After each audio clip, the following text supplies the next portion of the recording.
ആകാശവും ഭൂമി ഒഴിഞ്ഞു പോകുവോളം സകലവും നിവൃത്തിയാകുവോളം. അപ്പം ന്യായപ്രമാണത്തിലൂടെ എന്തെല്ലാം വാഗ്ദത്തങ്ങൾ നൽകിയിട്ടുണ്ടോ ആ വാഗ്ദത്തങ്ങളെല്ലാം നിവൃത്തിയാകുവോളം, എല്ലാം തീരുവോളം. ഓക്കെ, അതിലൊരു വള്ളിയെങ്കിലും പുള്ളിയെങ്കിലും ഒരു നാളും ഒഴിഞ്ഞു പോവുകയില്ല. അപ്പോൾ ന്യായപ്രമാണത്തിന് അത്ര സ്ട്രോങ് ആയിട്ടുള്ളൊരു ഫൗണ്ടേഷനുണ്ട്. പക്ഷേ ഈ ന്യായപ്രമാണത്തിൻ്റെ ആത്മീക പ്രമാണം എപ്പോഴും നമ്മൾ ആലോചിക്കണം. ഇതാണ് ആത്മീക പ്രമാണത്തിലേക്കാണ് നമ്മൾ എപ്പോഴും നോക്കുന്നത്, ശാരീരിക പ്രമാണത്തിലേക്കല്ല. അപ്പോൾ ന്യായപ്രമാണത്തെ നമ്മൾ ഒരു ബാഹ്യമായൊരു പ്രമാണമായിട്ട് കാണുകയാണെങ്കിൽ അത് മോശയുടെ പ്രമാണമായും, ആന്തരികമായ ആത്മീക പ്രമാണമായി കാണുകയാണെങ്കിൽ അത് ദൈവത്തിൻ്റെ ഹൃദയത്തിലുള്ള നീതിയുടെ പ്രമാണമായിട്ടുമാണ് വരുന്നത്. അടുത്ത വാക്യം 19-20 വാക്യങ്ങളും ഇത്തിരി മനസ്സിലാക്കാൻ ബുദ്ധിമുട്ടുള്ള വാക്യമാണ്. അവിടെ പറയുന്നത്, ആകയാൽ ഈ ഏറ്റവും ചെറിയ കൽപ്പനകളിൽ ഒന്നഴിക്കുകയും മനുഷ്യരെ അങ്ങനെ പഠിപ്പിക്കുകയും ചെയ്യുന്നവൻ സ്വർഗ്ഗരാജ്യത്തിൽ ഏറ്റവും ചെറിയവനെന്ന് വിളിക്കപ്പെടും.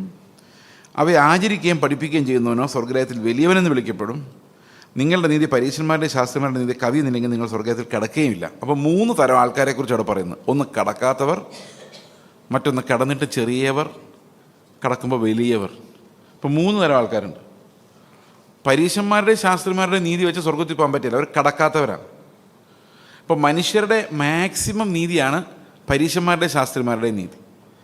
അത് വെച്ച് ഒരാൾക്ക് ദൈവരാജ്യത്തിൽ കടക്കാൻ സാധിക്കില്ല. അതായത് മനുഷ്യൻ എത്ര അനുസരണം കാണിച്ചാലും, എത്ര നീതിമാനായി സ്വയം മാറിയാലും ദൈവം രാജാവാകുന്ന ഒരു സ്ഥലത്ത് അവന് പ്രവേശനമില്ല. കാരണം മനുഷ്യനീതി അവനെ തന്നെ രാജാവാക്കും. അതാണ് പ്രശ്നം. ഇവൻ നീതിമാനായി കഴിയുമ്പോഴേക്കും ഇവൻ രാജാവാകും. ഇവൻ ബാക്കിയുള്ളവരെല്ലാം നീതിക്കാൻ തുടങ്ങും. എനിക്ക് പറയാൻ അവകാശമുണ്ട് ബ്രദറെ എന്നല്ലേ പറയുന്നത്, എനിക്ക് പ്രാഗൽഭ്യമുണ്ടെന്ന് അവനോട് 4 ചീത്ത പറയാൻ. കാരണം ഞാനത് ചെയ്തിട്ടില്ല. അപ്പോൾ ആരാ രാജാവ്? ഞാനാണ് രാജാവ്. അപ്പം ഞാൻ രാജാവായിരിക്കുന്ന കാലത്ത് ദൈവം എങ്ങനെ രാജാവായി വരുന്നത്? ഒരിക്കലും വരില്ല. അപ്പം ഒരു മനുഷ്യൻ പരീശൻ്റെയും ശാസ്ത്രിയുടെയും നീതി, അതായത് ന്യായപ്രമാണത്തിലെ ബാഹ്യമായ നീതി, അതാണ് നമ്മൾ ഫിലിപ്പി ലേഖനം 3-ാം അധ്യായത്തിൽ കണ്ടത്. പൗലോസ് പറയുന്നത് ന്യായപ്രമാണത്തിൽ നിന്നുള്ള എൻ്റെ നീതിയല്ല. അപ്പം ന്യായപ്രമാണം അനുസരിക്കുമ്പോൾ എനിക്ക് കിട്ടുന്നൊരു നീതിയുണ്ട്. ന്യായപ്രമാണത്തിൻ്റെ അനുസരണത്താൽ വരുന്ന എൻ്റെ നീതിയല്ല, ക്രിസ്തുവിൽ വിശ്വസിക്കുന്നവർക്ക് ദൈവം നൽകുന്ന നീതി. ന്യായപ്രമാണത്തിൽ നിന്നുള്ള സ്വന്തം നീതിയല്ല. അപ്പോൾ ന്യായപ്രമാണം അനുസരിക്കുമ്പോൾ ഒരാൾക്ക് എന്താ കിട്ടുന്നത്? ഭൗതിക പ്രമാണം അനുസരിക്കുമ്പം, പരീശന്മാരും ശാസ്ത്രിമാരും അനുസരിച്ചതുപോലെ അനുസരിക്കുമ്പോൾ എന്താ നമുക്ക് കിട്ടുന്നത്? എന്താ കിട്ടുന്നത്? ആർക്ക് പറയാം? പരീശന്മാരും ശാസ്ത്രിമാരും അനുസരിച്ചതുപോലെ ന്യായപ്രമാണം അനുസരിച്ചാൽ നമുക്ക് സ്വയനീതി എന്ന് പറയുന്നൊരു സാധനമേ കിട്ടുള്ളൂ, ദൈവനീതി കിട്ടില്ല. ആ സ്വയനീതിയുമായിട്ട് നമ്മൾ രാജാക്കന്മാരെ പോലെ ഞാൻ അനുസരിച്ചവൻ. നിങ്ങളൊന്ന് ആലോചിച്ചെങ്കിൽ, ഞാനെങ്ങാനും അനുസരിച്ച് സ്വർഗത്തിൽ പോയായിരുന്നെങ്കിൽ സ്വർഗത്തിലെ സീൻ എന്തായിരുന്നേനെ? ഞാനവിടെ ചെല്ലുമ്പോഴേക്കും എല്ലാവരും ഞാനിങ്ങനെ കോളറൊക്കെ അഡ്ജസ്റ്റ് ചെയ്ത് നോക്കിയാൽ ഞങ്ങൾ അനുസരിക്കുന്ന ഞാൻ ഒന്ന് എഴുന്നേറ്റ് നിന്ന് വണങ്ങിയാൽ എന്നാടാ എന്നുള്ള എൻ്റെ ഭാവമായിരിക്കും. കാരണം I claim my worth, I am worthy to stand here. കാരണം ഞാൻ ഒത്തിരി അനുസരിച്ചിട്ടുണ്ട്. ഇന്നത്തെ പ്രസംഗങ്ങളെല്ലാം നോക്കിക്കഴിഞ്ഞാൽ ഈ ഒരു വലിയ പങ്ക് പ്രസംഗകരും ഞാൻ വിചാരിക്കുന്ന സ്വർഗത്തിലോട്ട് ചെല്ലുമ്പം ദൈവം ഉൾപ്പെടെ എഴുന്നേറ്റ് നിൽക്കും. ഇത്ര ഒരു മഹാനെ ഞങ്ങൾ ആരും കണ്ടിട്ടില്ല പറയേണ്ടി വരും. കാരണം അത്ര ഭയങ്കര വീരന്മാർ അവിടെ പ്രസംഗം കേട്ടാൽ നമ്മളെല്ലാം ഒന്നും അല്ലെന്ന് തോന്നും. ശരിയാണ് ഞാൻ പറയുന്നത്. ഈ മോറൽ പ്രസംഗങ്ങൾ ഞാൻ എപ്പോഴും പറയാറുള്ളൊരു കാര്യമാണ്. നിങ്ങളൊന്ന് ശ്രദ്ധിച്ചേക്ക്, ഈ മോറൽ പ്രസംഗങ്ങൾക്കകത്ത് ഭയങ്കര അപകടമുണ്ട്. ഇപ്പം ഞാൻ നിങ്ങളോട് പറയുകയാണ്, നിങ്ങൾ വിശുദ്ധ ജീവിതം നയിച്ചില്ലെങ്കിൽ നിങ്ങൾ ആരും സ്വർഗത്തിൽ പോവില്ല. സത്യമാണ്, അത് സത്യമാണ്. പക്ഷെ അത് ഉപദേശിക്കുമ്പോൾ ഒരു വലിയ പ്രോബ്ലം ഉണ്ട്. നിങ്ങൾ എന്നോട് ചോദിക്കാമെന്ന് വെച്ചോ, പാസ്റ്റർ സ്വർഗത്തിൽ പോകുമോ? അപ്പം ഞാൻ പറയും ഞാൻ പോകും. അതുകൊണ്ടാണല്ലോ ഞാൻ പ്രസംഗിക്കാൻ വന്നേക്കുന്നത് ഇത്ര ദൂരം. അപ്പോൾ നിങ്ങൾക്കിനി സ്വർഗത്തിൽ പോകാൻ ആരെ പോലെ ആയാൽ മതി? ഞാൻ പോകും, നിങ്ങൾ പോകില്ല. അപ്പം സ്വർഗത്തിൽ പോകാൻ ആരെ പോലെ ആയാൽ മതി? പാസ്റ്ററെ പോലെ ആയാൽ മതി. അപ്പം സ്വർഗത്തിലൂടെ പോകുന്ന പുതിയ വഴി ഏതാ? മനസ്സിലായില്ലേ? അപ്പം ഞാൻ പോകും, നിങ്ങൾ പോകില്ല എന്ന് ഞാൻ പറഞ്ഞു കഴിഞ്ഞാൽ, നിങ്ങൾ ഇന്ന കാര്യങ്ങൾ ചെയ്താൽ പോകുള്ളൂ, ഞാൻ പോകും എന്ന് പറഞ്ഞു കഴിഞ്ഞാൽ അർത്ഥം ഇനി സ്വർഗത്തിൽ പോകാൻ നിങ്ങളുടെ മുമ്പിലുള്ള വഴി എന്താണ്? എന്നെ പോലെ ആവുക. ഇതാണ് മോറൽ പ്രസംഗങ്ങളുടെ എല്ലാം പുറകിൽ. അപ്പോൾ വേറൊരു നീതിമാൻ അവതരിക്കുക, യേശുക്രിസ്തു അല്ലാത്ത, യേശുക്രിസ്തുവിൻ്റെ നീതി വരെ എത്താത്ത, സ്വയനീതിയിൽ തടിച്ച ഒരാൾ, അയാൾ വസ്ത്രം ധരിക്കുന്ന രീതിയുടെ അടിസ്ഥാനത്തിലോ പെരുമാറുന്ന രീതിയുടെ അടിസ്ഥാനത്തിലോ സ്വഭാവത്തിലെ വ്യത്യാസങ്ങൾ വെച്ചോ അവർ ക്ലെയിം ചെയ്യുകയാണ് ഞങ്ങൾ നിന്നേക്കാളും വിശ്വസ്തനും വിശുദ്ധനുമാണ്. മനസ്സിലാവുന്നുണ്ടോ? ഈ ഒരു ക്ലെയിമാണ് നമ്മളിവിടെ കാണുന്ന ആദ്യത്തെ കാര്യം. നിങ്ങളുടെ നീതി ശാസ്ത്രിമാരുടെയും പരീശന്മാരുടെയും നീതിയെ കവിയുന്നില്ലെങ്കിൽ, സ്വയനീതിയുടെ ലിമിറ്റ്സിനപ്പുറത്തേക്ക് കടക്കുന്നില്ലെങ്കിൽ, നമ്മൾ ഈ കഴിഞ്ഞ ദിവസങ്ങളിലെല്ലാം കണ്ടത് അതാണ്. നമ്മുടെ അധ്വാനം കൊണ്ടുണ്ടാകുന്ന നീതി നമ്മുടെ നീതിയാണ്. ആ നീതി എത്ര വർദ്ധിച്ചാലും നമ്മൾ രാജാവായി വരികയുള്ളൂ. അപ്പോൾ അതാണ് ആദ്യത്തെ ഗ്രൂപ്പ്. ആദ്യത്തെ ഗ്രൂപ്പ് എന്ന് പറയുന്നത് ഞാൻ താഴേന്ന് മുകളിലോട്ടാണ് എന്ന് നോക്കിയത്. ഓക്കെ, അപ്പോൾ താഴെ 20-ാം വാക്യത്തിൽ പറയുന്നത്, നിങ്ങളുടെ നീതി ശാസ്ത്രിമാരുടെയും പരീക്ഷന്മാരുടെയും നീതിയെ കവിയുന്നില്ലെങ്കിൽ നിങ്ങൾ സ്വർഗ്ഗരാജ്യത്തിൽ കിടക്കയില്ല. അപ്പോൾ ശാസ്ത്രിമാരുടെയും പരീക്ഷന്മാരുടെയും നീതിയെ വേണമെങ്കിൽ നമുക്ക് ഇങ്ങനെ പറയാം, ഒരു മനുഷ്യന് സാധിക്കുന്നതിൻ്റെ അങ്ങേയറ്റം നീതി. അതാണ് അവരുടെ ഫുൾ എഫേർട്ടാണ് അവരെ നീതിമാന്മാരാകാൻ വേണ്ടി എടുക്കുന്നത്. പക്ഷെ അതുകൊണ്ട് ദൈവരാജ്യത്തിൽ പോകാൻ പറ്റില്ല, കാരണം അവൻ്റെ രാജ്യം ഉണ്ടാക്കാനേ പറ്റുള്ളൂ, അല്ലേ? ഇപ്പോൾ ഒരു പാസ്റ്റർ ഭയങ്കര നീതിമാനാണെങ്കിൽ ആ സഭ അയാളുടെ രാജ്യമാണ്, അയാൾ ഉപദേശിക്കുന്നതാണ് പിന്നെ അവിടുത്തെ കാര്യം. ശരിയാണോ ഞാൻ പറയുന്നത്? നിങ്ങൾ ഇടയ്ക്ക് തലയാട്ടിയാൽ എനിക്കൊരു സന്തോഷമാണ്. ഓക്കെ, ഇനി രണ്ടാമത്തെ ആൾക്കാരാന്ന് പറഞ്ഞാൽ സ്വർഗത്തിൽ പോകും, പക്ഷേ ദൈവരാജ്യത്തിലുണ്ട്, പക്ഷേ ദൈവരാജ്യത്തിൽ ഏറ്റവും ചെറിയവനാണ്. അവൻ ആരാന്നറിയാമോ? ദൈവരാജ്യത്തിൽ ഒരു കൽപ്പന അഴിക്കുന്നവൻ അവിടെ പറഞ്ഞേക്കുന്നത്. ഈ അഴിക്കുക എന്ന് പറഞ്ഞാൽ എന്താ അർത്ഥം? ലൂസാക്കുക എന്നാണ്. അത് ശരിക്കും നമ്മൾ സ്ക്രൂ, ടൈറ്റ് ആയിട്ടുള്ള സ്ക്രൂ എന്ത് ചെയ്യുക? ലൂസാക്കുക. അപ്പോൾ ദൈവരാജ്യത്തിൽ ഒരു പ്രമാണം അഴിക്കുക. ലുവോ എന്ന ഗ്രീക്ക്, അത് ഭയങ്കര പ്രശസ്തമായൊരു ഗ്രീക്ക് വാക്കാണ്. ഗ്രീക്ക് പഠിക്കാൻ തുടങ്ങുമ്പോൾ ആദ്യം നമ്മൾ പഠിക്കുന്ന വാക്ക് അതാണ്, ലുവോ. ലുവോ എന്ന് പറഞ്ഞു കഴിഞ്ഞാൽ അഴിക്കുക എന്നാണ് അർത്ഥം. അപ്പം ദൈവവചനത്തിൽ പറഞ്ഞിരിക്കുന്ന ഒരു കുഞ്ഞു കാര്യം, ഒരു കുഞ്ഞു പ്രമാണം, അത് വലിയ കാര്യമില്ല എന്ന് ചിന്തിക്കുന്നവർ. എക്സാമ്പിൾ ഞാൻ പറയാം. സത്യം ചെയ്യരുതെന്നൊരു പ്രമാണം, അല്ലേ? നമ്മളിപ്പോൾ അത് കാണാൻ പോവാണ്. ആണയിടരുത് എന്നൊരു പ്രമാണമുണ്ട്. സത്യം ബ്രദറെ അങ്ങനെ പറയേണ്ട കാര്യമില്ലെന്നാണ് ബൈബിൾ പറയുന്നത്. കാരണം നമ്മൾ പറഞ്ഞാൽ പിന്നെ ആൾക്കാർക്കൊരു സംശയം ഉണ്ടാകരുത്. അവൻ പറഞ്ഞാൽ ഇനിയിപ്പോൾ സംശയിക്കേണ്ട കാര്യമില്ല, കറക്റ്റായിരിക്കും. അങ്ങനെ ഒരു സത്യത്തിൻ്റെ ഒരു അന്തരീക്ഷം നമ്മുടെ ചുറ്റും ഉണ്ടാകണം. ചേസ് പറഞ്ഞേനെ സത്യമാകാൻ സാധ്യതയില്ല എന്ന് ആൾക്കാർ പറയരുത്. അങ്ങനെ പറയേണ്ടി വന്നാൽ നമ്മൾ ആണയിട്ട് മടുക്കും. ശരിയാണ്. മറ്റുള്ളവരുടെ മുമ്പിൽ നമ്മൾ ആണയിടേണ്ടി വരുന്നത് എന്തുകൊണ്ടാണ്? നമ്മുടെ ഉള്ളിൽ കള്ളത്തരം ഉള്ളതുകൊണ്ടാണ്. നമ്മൾ പറയുന്നതെല്ലാം ഉവ്വ് അല്ലാത്തതുകൊണ്ടാണ്. അപ്പോൾ നമ്മൾ പറയുന്നതെല്ലാം ഉവ്വ് ആണെങ്കിൽ നമ്മൾ ആണയിടേണ്ട കാര്യമില്ല. നമ്മൾ പറയുമ്പോൾ തന്നെ ആൾക്കാർ വിശ്വസിക്കും, നമുക്കറിയാം വിശ്വസിച്ചു. പക്ഷെ നമ്മൾ പറയുമ്പോൾ ആൾക്കാർ വിശ്വസിക്കില്ല എന്ന് നമുക്ക് തോന്നാനുള്ള കാരണം എന്താ? പലപ്പോഴും പല കള്ളത്തരങ്ങളും നമ്മൾ പറഞ്ഞിട്ടുണ്ട്. അതുകൊണ്ട് നമുക്കറിയാം ഇത് ചിലപ്പോൾ അവർ വിശ്വസിച്ചില്ലെങ്കിൽ പ്രശ്നവും, അതുകൊണ്ട് ആണയിട്ടങ്ങ് പറഞ്ഞേക്കാം എന്ന് പറയാൻ കാരണം നമ്മുടെ വിശ്വസ്തത കുറയുമ്പോഴാണ്. ഓക്കെ, അപ്പം പല ആൾക്കാരിങ്ങനെ ആണയിടുന്നു. അപ്പോൾ നമ്മൾ പറയും ചെറിയ കൽപ്പനയല്ലേ, സാരമില്ല എന്ന് വെക്കുന്നവൻ ദൈവരാജ്യത്തിലുണ്ട്. അതാണ് ചെറിയൊരു കൽപ്പന അഴിക്കുന്നവൻ, അത് സാരമില്ല എന്ന് പഠിപ്പിക്കുന്നവൻ ദൈവരാജ്യത്തിലുണ്ട്. അവൻ പരീക്ഷനെയും ശാസ്ത്രിയേക്കാളും ബെറ്ററാണ്. കാരണം എന്താ? ഈ സ്വയനീതി ഉള്ളവനേക്കാളും ബെറ്ററാണ് ഇത്തിരി ചെറിയ ചില കൽപ്പനകളെ ലൂസാക്കുന്നവൻ. എന്ന് പറഞ്ഞു കഴിഞ്ഞാൽ ലൂസാക്കാമെന്നതിന് അർത്ഥമില്ല. നമ്മളെപ്പോഴും പൂർണ്ണ പ്രതിഫലം നോക്കുന്നവരായതുകൊണ്ട് നമ്മൾ ഒരു കാരണവശാലും ഒരു കൽപ്പനയും അഴിക്കുന്നവരാകരുത്. ഇവിടെ മലയാളത്തിൽ വായിക്കുമ്പോൾ ഒരു ചെറിയ കൺഫ്യൂഷൻ ഉണ്ട്, അത് ഇംഗ്ലീഷിൽ കുറച്ചുകൂടെ കൃത്യമായിട്ടുണ്ട്. ഇവിടെ പറയുന്നത്, ആകയാൽ ഈ ഏറ്റവും ചെറിയ കൽപ്പനകളിൽ നിന്ന് അഴിക്കുകയും മനുഷ്യരങ്ങനെ പഠിപ്പിക്കുകയും ചെയ്യുന്നവൻ. അത് ഇംഗ്ലീഷിൽ വായിക്കുമ്പം അവിടെ പറയുന്നത് ഇങ്ങനെയാണ്, therefore whoever relaxes one of these least commandment, അതായത് ടൈറ്റായിട്ട് ഹോൾഡ് ചെയ്യാതെ റിലാക്സ് ചെയ്യുന്ന, ഇത്തിരി ഫ്രീ ആക്കി വിടുന്ന. Okay, relaxes one of these least of these commandments and teaches others to do the same. അപ്പം മറ്റുള്ളവരും അങ്ങനെ തന്നെ മതി, അത് വലിയ കാര്യമായിട്ട് എടുക്കണ്ട ബ്രദറെ എന്ന് പറയുന്ന ആൾക്കാർ അവരെങ്ങനെയുള്ളവരായിരിക്കും? ദൈവരാജ്യത്തിൽ ഏറ്റവും ചെറിയവരായിരിക്കും. അപ്പോൾ അതിനർത്ഥം എന്താണ്? ഒരു കുഞ്ഞു കൽപ്പന പോലും വളരെ ഇമ്പോർട്ടൻ്റ് ആണെന്നാണ് അർത്ഥം. അതായത് ഒരാൾ റിലീസ് ചെയ്യാൻ തുടങ്ങിയാൽ അയാൾ ദൈവരാജ്യത്തിൽ ഏറ്റവും കുറഞ്ഞവനായിട്ട് വരും. മനസ്സിലാകുന്നുണ്ടോ? അപ്പോഴും സ്വയനീതി കടന്നു പോകുന്നു. നമ്മൾ സ്വയനീതി കടന്ന് ഇപ്പുറത്ത് ചാടിയാലും ഏതെങ്കിലും ഒരു കൽപ്പനയെ നമ്മൾ ഇത്തിരി ലൂസാക്കിയാൽ, അത് വലിയ കാര്യമല്ല എന്ന് കണ്ടാൽ അതിനർത്ഥം എന്താണ്? അവൻ ചെറിയവനായി മാറി. അതായത് ഹിസ് ഗ്രേറ്റ്നെസ് ഹാസ് ഡിമിനിഷ്ഡ് എന്നാണ്. അപ്പോൾ അടുത്ത വാക്യം ഇങ്ങനെ പറയുന്നത്, but whoever does them and teaches them will be called the great in the kingdom of. അപ്പം ഏതെങ്കിലും ഒരു ചെറിയ കൽപ്പന അനുസരിക്കാൻ ഒരാൾക്ക് പറ്റിയാൽ അയാളാണ് ദൈവരാജ്യത്തിൽ ഏറ്റവും വലിയവൻ. അപ്പോൾ വലിയവനെയും ചെറിയവനെയും നോക്കിക്കഴിഞ്ഞാൽ നമുക്കൊരു കാര്യം മനസ്സിലാവും, ദൈവരാജ്യത്തിൽ വലിയവനാകുവാൻ, അതായത് ശ്രേഷ്ഠനാകുവാൻ നമ്മുടെ വിളി അതിനു വേണ്ടിയല്ലേ. നമ്മുടെ വിളി ക്രിസ്തുവിനെ പോലെ ആകാൻ വേണ്ടിയുള്ളൊരു വിളിയാണ്. നമ്മൾ പല ആൾക്കാരും പറയണ്ട, എനിക്ക് എങ്ങനെയെങ്കിലും ഒന്ന് സ്വർഗത്തിൽ പോയാൽ മതിയായിരുന്നു ബ്രദർ. എങ്ങനെയെങ്കിലും പോകാൻ പറ്റത്തില്ല. യേശു ക്രിസ്തുവിനെ പോലെ മാത്രമേ അവിടെ പ്രവേശനം, അതായത് ക്രിസ്തുവിൻ്റെ തേജസ്സോടെ അവിടെ പ്രവേശിക്കാൻ വേണ്ടിയാണ് നമ്മൾ കാത്തിരിക്കുന്നത്. അപ്പോൾ നമ്മുടെ ഓട്ടം ക്രിസ്തുവിനെ പോലെ ആകാൻ വേണ്ടിയുള്ള ഓട്ടം. അപ്പോൾ ഓരോ ചെറിയ കൽപ്പനയും അതിൻ്റെ സ്പിരിച്വൽ ഡൈമെൻഷനിൽ ഇപ്പം മുമ്പോട്ട് വന്നു കഴിയുമ്പം ഇത് കുറച്ചുകൂടെ വ്യക്തമാവും. ഈ കൽപ്പനയുടെ അടിസ്ഥാനം എന്താണ്? ഒക്കെ ചെറിയ കൽപ്പനകൾ പോലും. അപ്പം ദൈവത്തിൻ്റെ ആത്മീക പ്രമാണത്തിൽ ഒത്തിരി ചെറിയ കൽപ്പനകൾ നമ്മൾ ഇഗ്നോർ ചെയ്ത് വിടുന്ന ഒത്തിരി ചെറിയ കൽപ്പനകൾ. നമുക്ക് നോക്കാം അതെന്താണ്. ചെറുതല്ല, അത് സീരിയസ് ആണ്, പക്ഷെ നമ്മൾ ഇഗ്നോർ ചെയ്ത് കളയുന്ന കൽപ്പന. ഫോർ എക്സാമ്പിൾ, താഴോട്ട് വരുമ്പോൾ നമുക്ക് നോക്കാം. കൊല ചെയ്യരുതെന്നും ആരെങ്കിലും കൊല ചെയ്താൽ ന്യായവിധിക്ക് യോഗ്യനാകുമെന്നും പൂർവന്മാരോട് അരുളി ചെയ്തത് നിങ്ങൾ കേട്ടിട്ടുണ്ടല്ലോ. ഞാനോ നിങ്ങളോട് പറയുന്ന സഹോദരനോട് കോപിക്കുന്നവനെല്ലാം ന്യായവിധിക്ക് യോഗ്യനാകും. ഇനി അടുത്ത കേട്ടണം, സഹോദരനോട് നിസാര എന്ന് പറഞ്ഞാലോ ന്യായദിവസയുടെ മുമ്പിൽ നിൽക്കേണ്ടി വരും. മൂഢ എന്ന് പറഞ്ഞാലോ അഗ്നി നരകത്തിന് യോഗ്യനാകും. ഓക്കെ, അപ്പോൾ ഇവിടെ എന്താ പറഞ്ഞു വരുന്നത്? കൊല്ലരുതെന്നുള്ള പഴയ നിയമ പ്രമാണത്തെ എക്സ്പാൻഡ് ചെയ്തപ്പം, അതായത് പൂർത്തിയാക്കുമ്പോൾ, അത് ആത്മീകമായി വ്യാഖ്യാനിക്കുമ്പോൾ, ആ കൊല്ലരുതെന്നുള്ള ടൈറ്റിലിൻ്റെ കീഴിൽ എന്തൊക്കെയുണ്ട്? കോപിക്കരുത്, നിസാര എന്ന് വിളിക്കരുത്, മൂഢ എന്ന് പറയരുത്. ഇതെല്ലാം കൊലപാതകം എന്ന ടൈറ്റിലിൻ്റെ താഴെ വരുന്ന നമ്മൾ നിസാരമെന്ന് ചൊല്ലി അവഗണിക്കുന്ന പല കാര്യങ്ങളാണ്.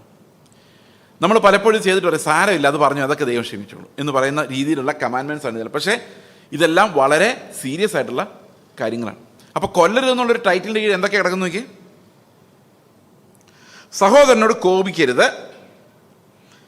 നിസാര എന്ന് വിളിക്കരുത്, മൂഢ എന്ന് പറയരുത്. പിന്നെ ഒരു കാര്യമുണ്ട്, സഹോദരൻ്റെ ഹൃദയം നീ നിമിത്തം വേദനിച്ചിട്ടുണ്ടെങ്കിൽ അത് പരിഹരിക്കാതെ ഒരു യാഗവസ്തുവുമായി ദൈവത്തിൻ്റെ അടുത്ത് വരരുത്. അപ്പോൾ കൊലപാതകം എന്നുള്ള ഒരൊറ്റ ടൈറ്റിലേക്ക് നോക്കി കഴിയുമ്പം എന്തെല്ലാം ഗുലുമാലാണ് അതിനകത്തുള്ളത് നോക്കി. നമ്മുടെ ജീവിതത്തിൽ തൂത്താലും പോകാതെ കിടക്കുന്ന പക, കയ്പ്, വിദ്വേഷം, ഇതെല്ലാം കൊലപാതകം എന്ന അതിൻ്റെ കീഴിലായിട്ടിരിക്കുന്നത്. അപ്പോൾ അത് വളരെ സീരിയസ് പാപമായിട്ടാണ് കാണുന്നത്. ഇവിടെ അഗ്നി നരകത്തിന് യോഗ്യനാകുമെന്നും ന്യായാധിപ സംഘത്തിന് മുമ്പിൽ നിൽക്കേണ്ടി വരുമെന്നും, ഓക്കെ, അതുപോലെ ന്യായവിധിക്ക് യോഗ്യനാകുമെന്നാണ് പറഞ്ഞിരിക്കുന്നത്.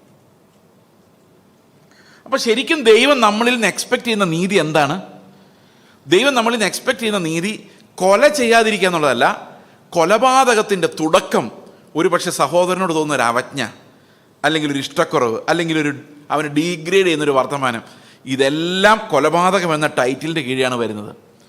അപ്പോൾ നമ്മൾ ഇതൊരു ആത്മീക പ്രമാണമായിട്ട് ചിന്തിച്ചു കഴിഞ്ഞാൽ നമ്മുടെ ആത്മാവിനെയാണ് കർത്താവ് എപ്പോഴും നോക്കിക്കൊണ്ടിരിക്കുന്നത്, നമ്മുടെ പുറമേയുള്ള പ്രവൃത്തികളല്ല. അങ്ങനെ പുറമേയുള്ള പ്രവൃത്തികൾ എത്ര നന്നാക്കി നമ്മൾ വെച്ചാലും ദൈവത്തിൻ്റെ ആത്മീക പ്രമാണം എപ്പോഴും നമ്മുടെ ഹൃദയങ്ങളെ ശോധന ചെയ്തുകൊണ്ടിരിക്കും എന്നുള്ളത് കൊണ്ട് ഈ കൽപ്പനകൾ കൊലപാതക തുല്യമാകുന്നു എന്നുള്ളതാണ്. അപ്പോൾ നമ്മൾ ഇഗ്നോർ ചെയ്യാൻ പറ്റാത്ത കാര്യങ്ങളാണ് സഹോദരനെ എന്നേക്കാൾ മോശമെന്നും നിസ്സാരനെന്നും കരുതുന്നത്. ഓക്കെ, അപ്പോൾ ഇത് പ്രമാണമാണ്. അപ്പോൾ നിങ്ങൾ ചോദിക്കും, അമ്മ സഹോദരനെ മൂടാന്ന് ഞാൻ പണ്ട് വിളിച്ചിട്ട് നരകത്തിന് യോഗ്യനാവും. ഇതാണ് പ്രമാണം. പ്രമാണം അങ്ങനെ തന്നെയാണ്. ദൈവത്തിൻ്റെ പ്രമാണത്തിന് ഒരിക്കലും ഒരു മാറ്റവുമില്ല. ഈ ദൈവത്തിൻ്റെ പ്രമാണം എത്ര നാൾ കഴിഞ്ഞാലും മാറാനും പറ്റില്ല. കാരണം പ്രമാണം ഭൂമി ആകാശം ഒഴിഞ്ഞു പോയാലും അങ്ങനെ തന്നെ നിൽക്കും. അപ്പോൾ മൂടാ എന്ന് നമ്മൾ ആരോടെങ്കിലും അവന് വലിയ വിവരമൊന്നുമില്ല എന്ന് പറഞ്ഞു കഴിഞ്ഞാൽ അത് എന്തിനുള്ള ശിക്ഷയാണ്? നരകത്തിൽ പോകാനുള്ള. അപ്പോൾ നമ്മുടെ അവസ്ഥ എന്താ? ആരെങ്കിലും കാണുമോ സ്വർഗത്തിൽ? അവിടെയാണ് നമ്മൾ ഇത്രയും നേരം പഠിച്ച വീണ്ടെടുപ്പ് എന്താണെന്ന് മനസ്സിലാക്കേണ്ടത്. നമ്മുടെ പാപങ്ങൾക്ക് പരിഹാരം വരുത്തുന്ന കർത്താവിലൂടെ അല്ലാതെ, അതായത് കർത്താവിലൂടെ അല്ലാതെ നമുക്ക് ഒരു കാര്യത്തിനും പരിഹാരമില്ല. അപ്പോഴും നമ്മൾ മനസ്സിലാക്കണം, യേശുക്രിസ്തു നമ്മളോട് ക്ഷമിച്ചു, നമ്മുടെ പാപങ്ങളെ കഴുകി, നമ്മളെ സ്വർഗത്തിൽ ഇരുത്തി എന്ന് പറയുമ്പോഴും പ്രമാണം അങ്ങനെ തന്നെ ഇരിപ്പുണ്ട്. കാരണം ദൈവത്തിൻ്റെ പാപത്തോടുള്ള ക്രോധമാണ് ഈ പ്രമാണത്തിലൂടെ വരുന്നത്.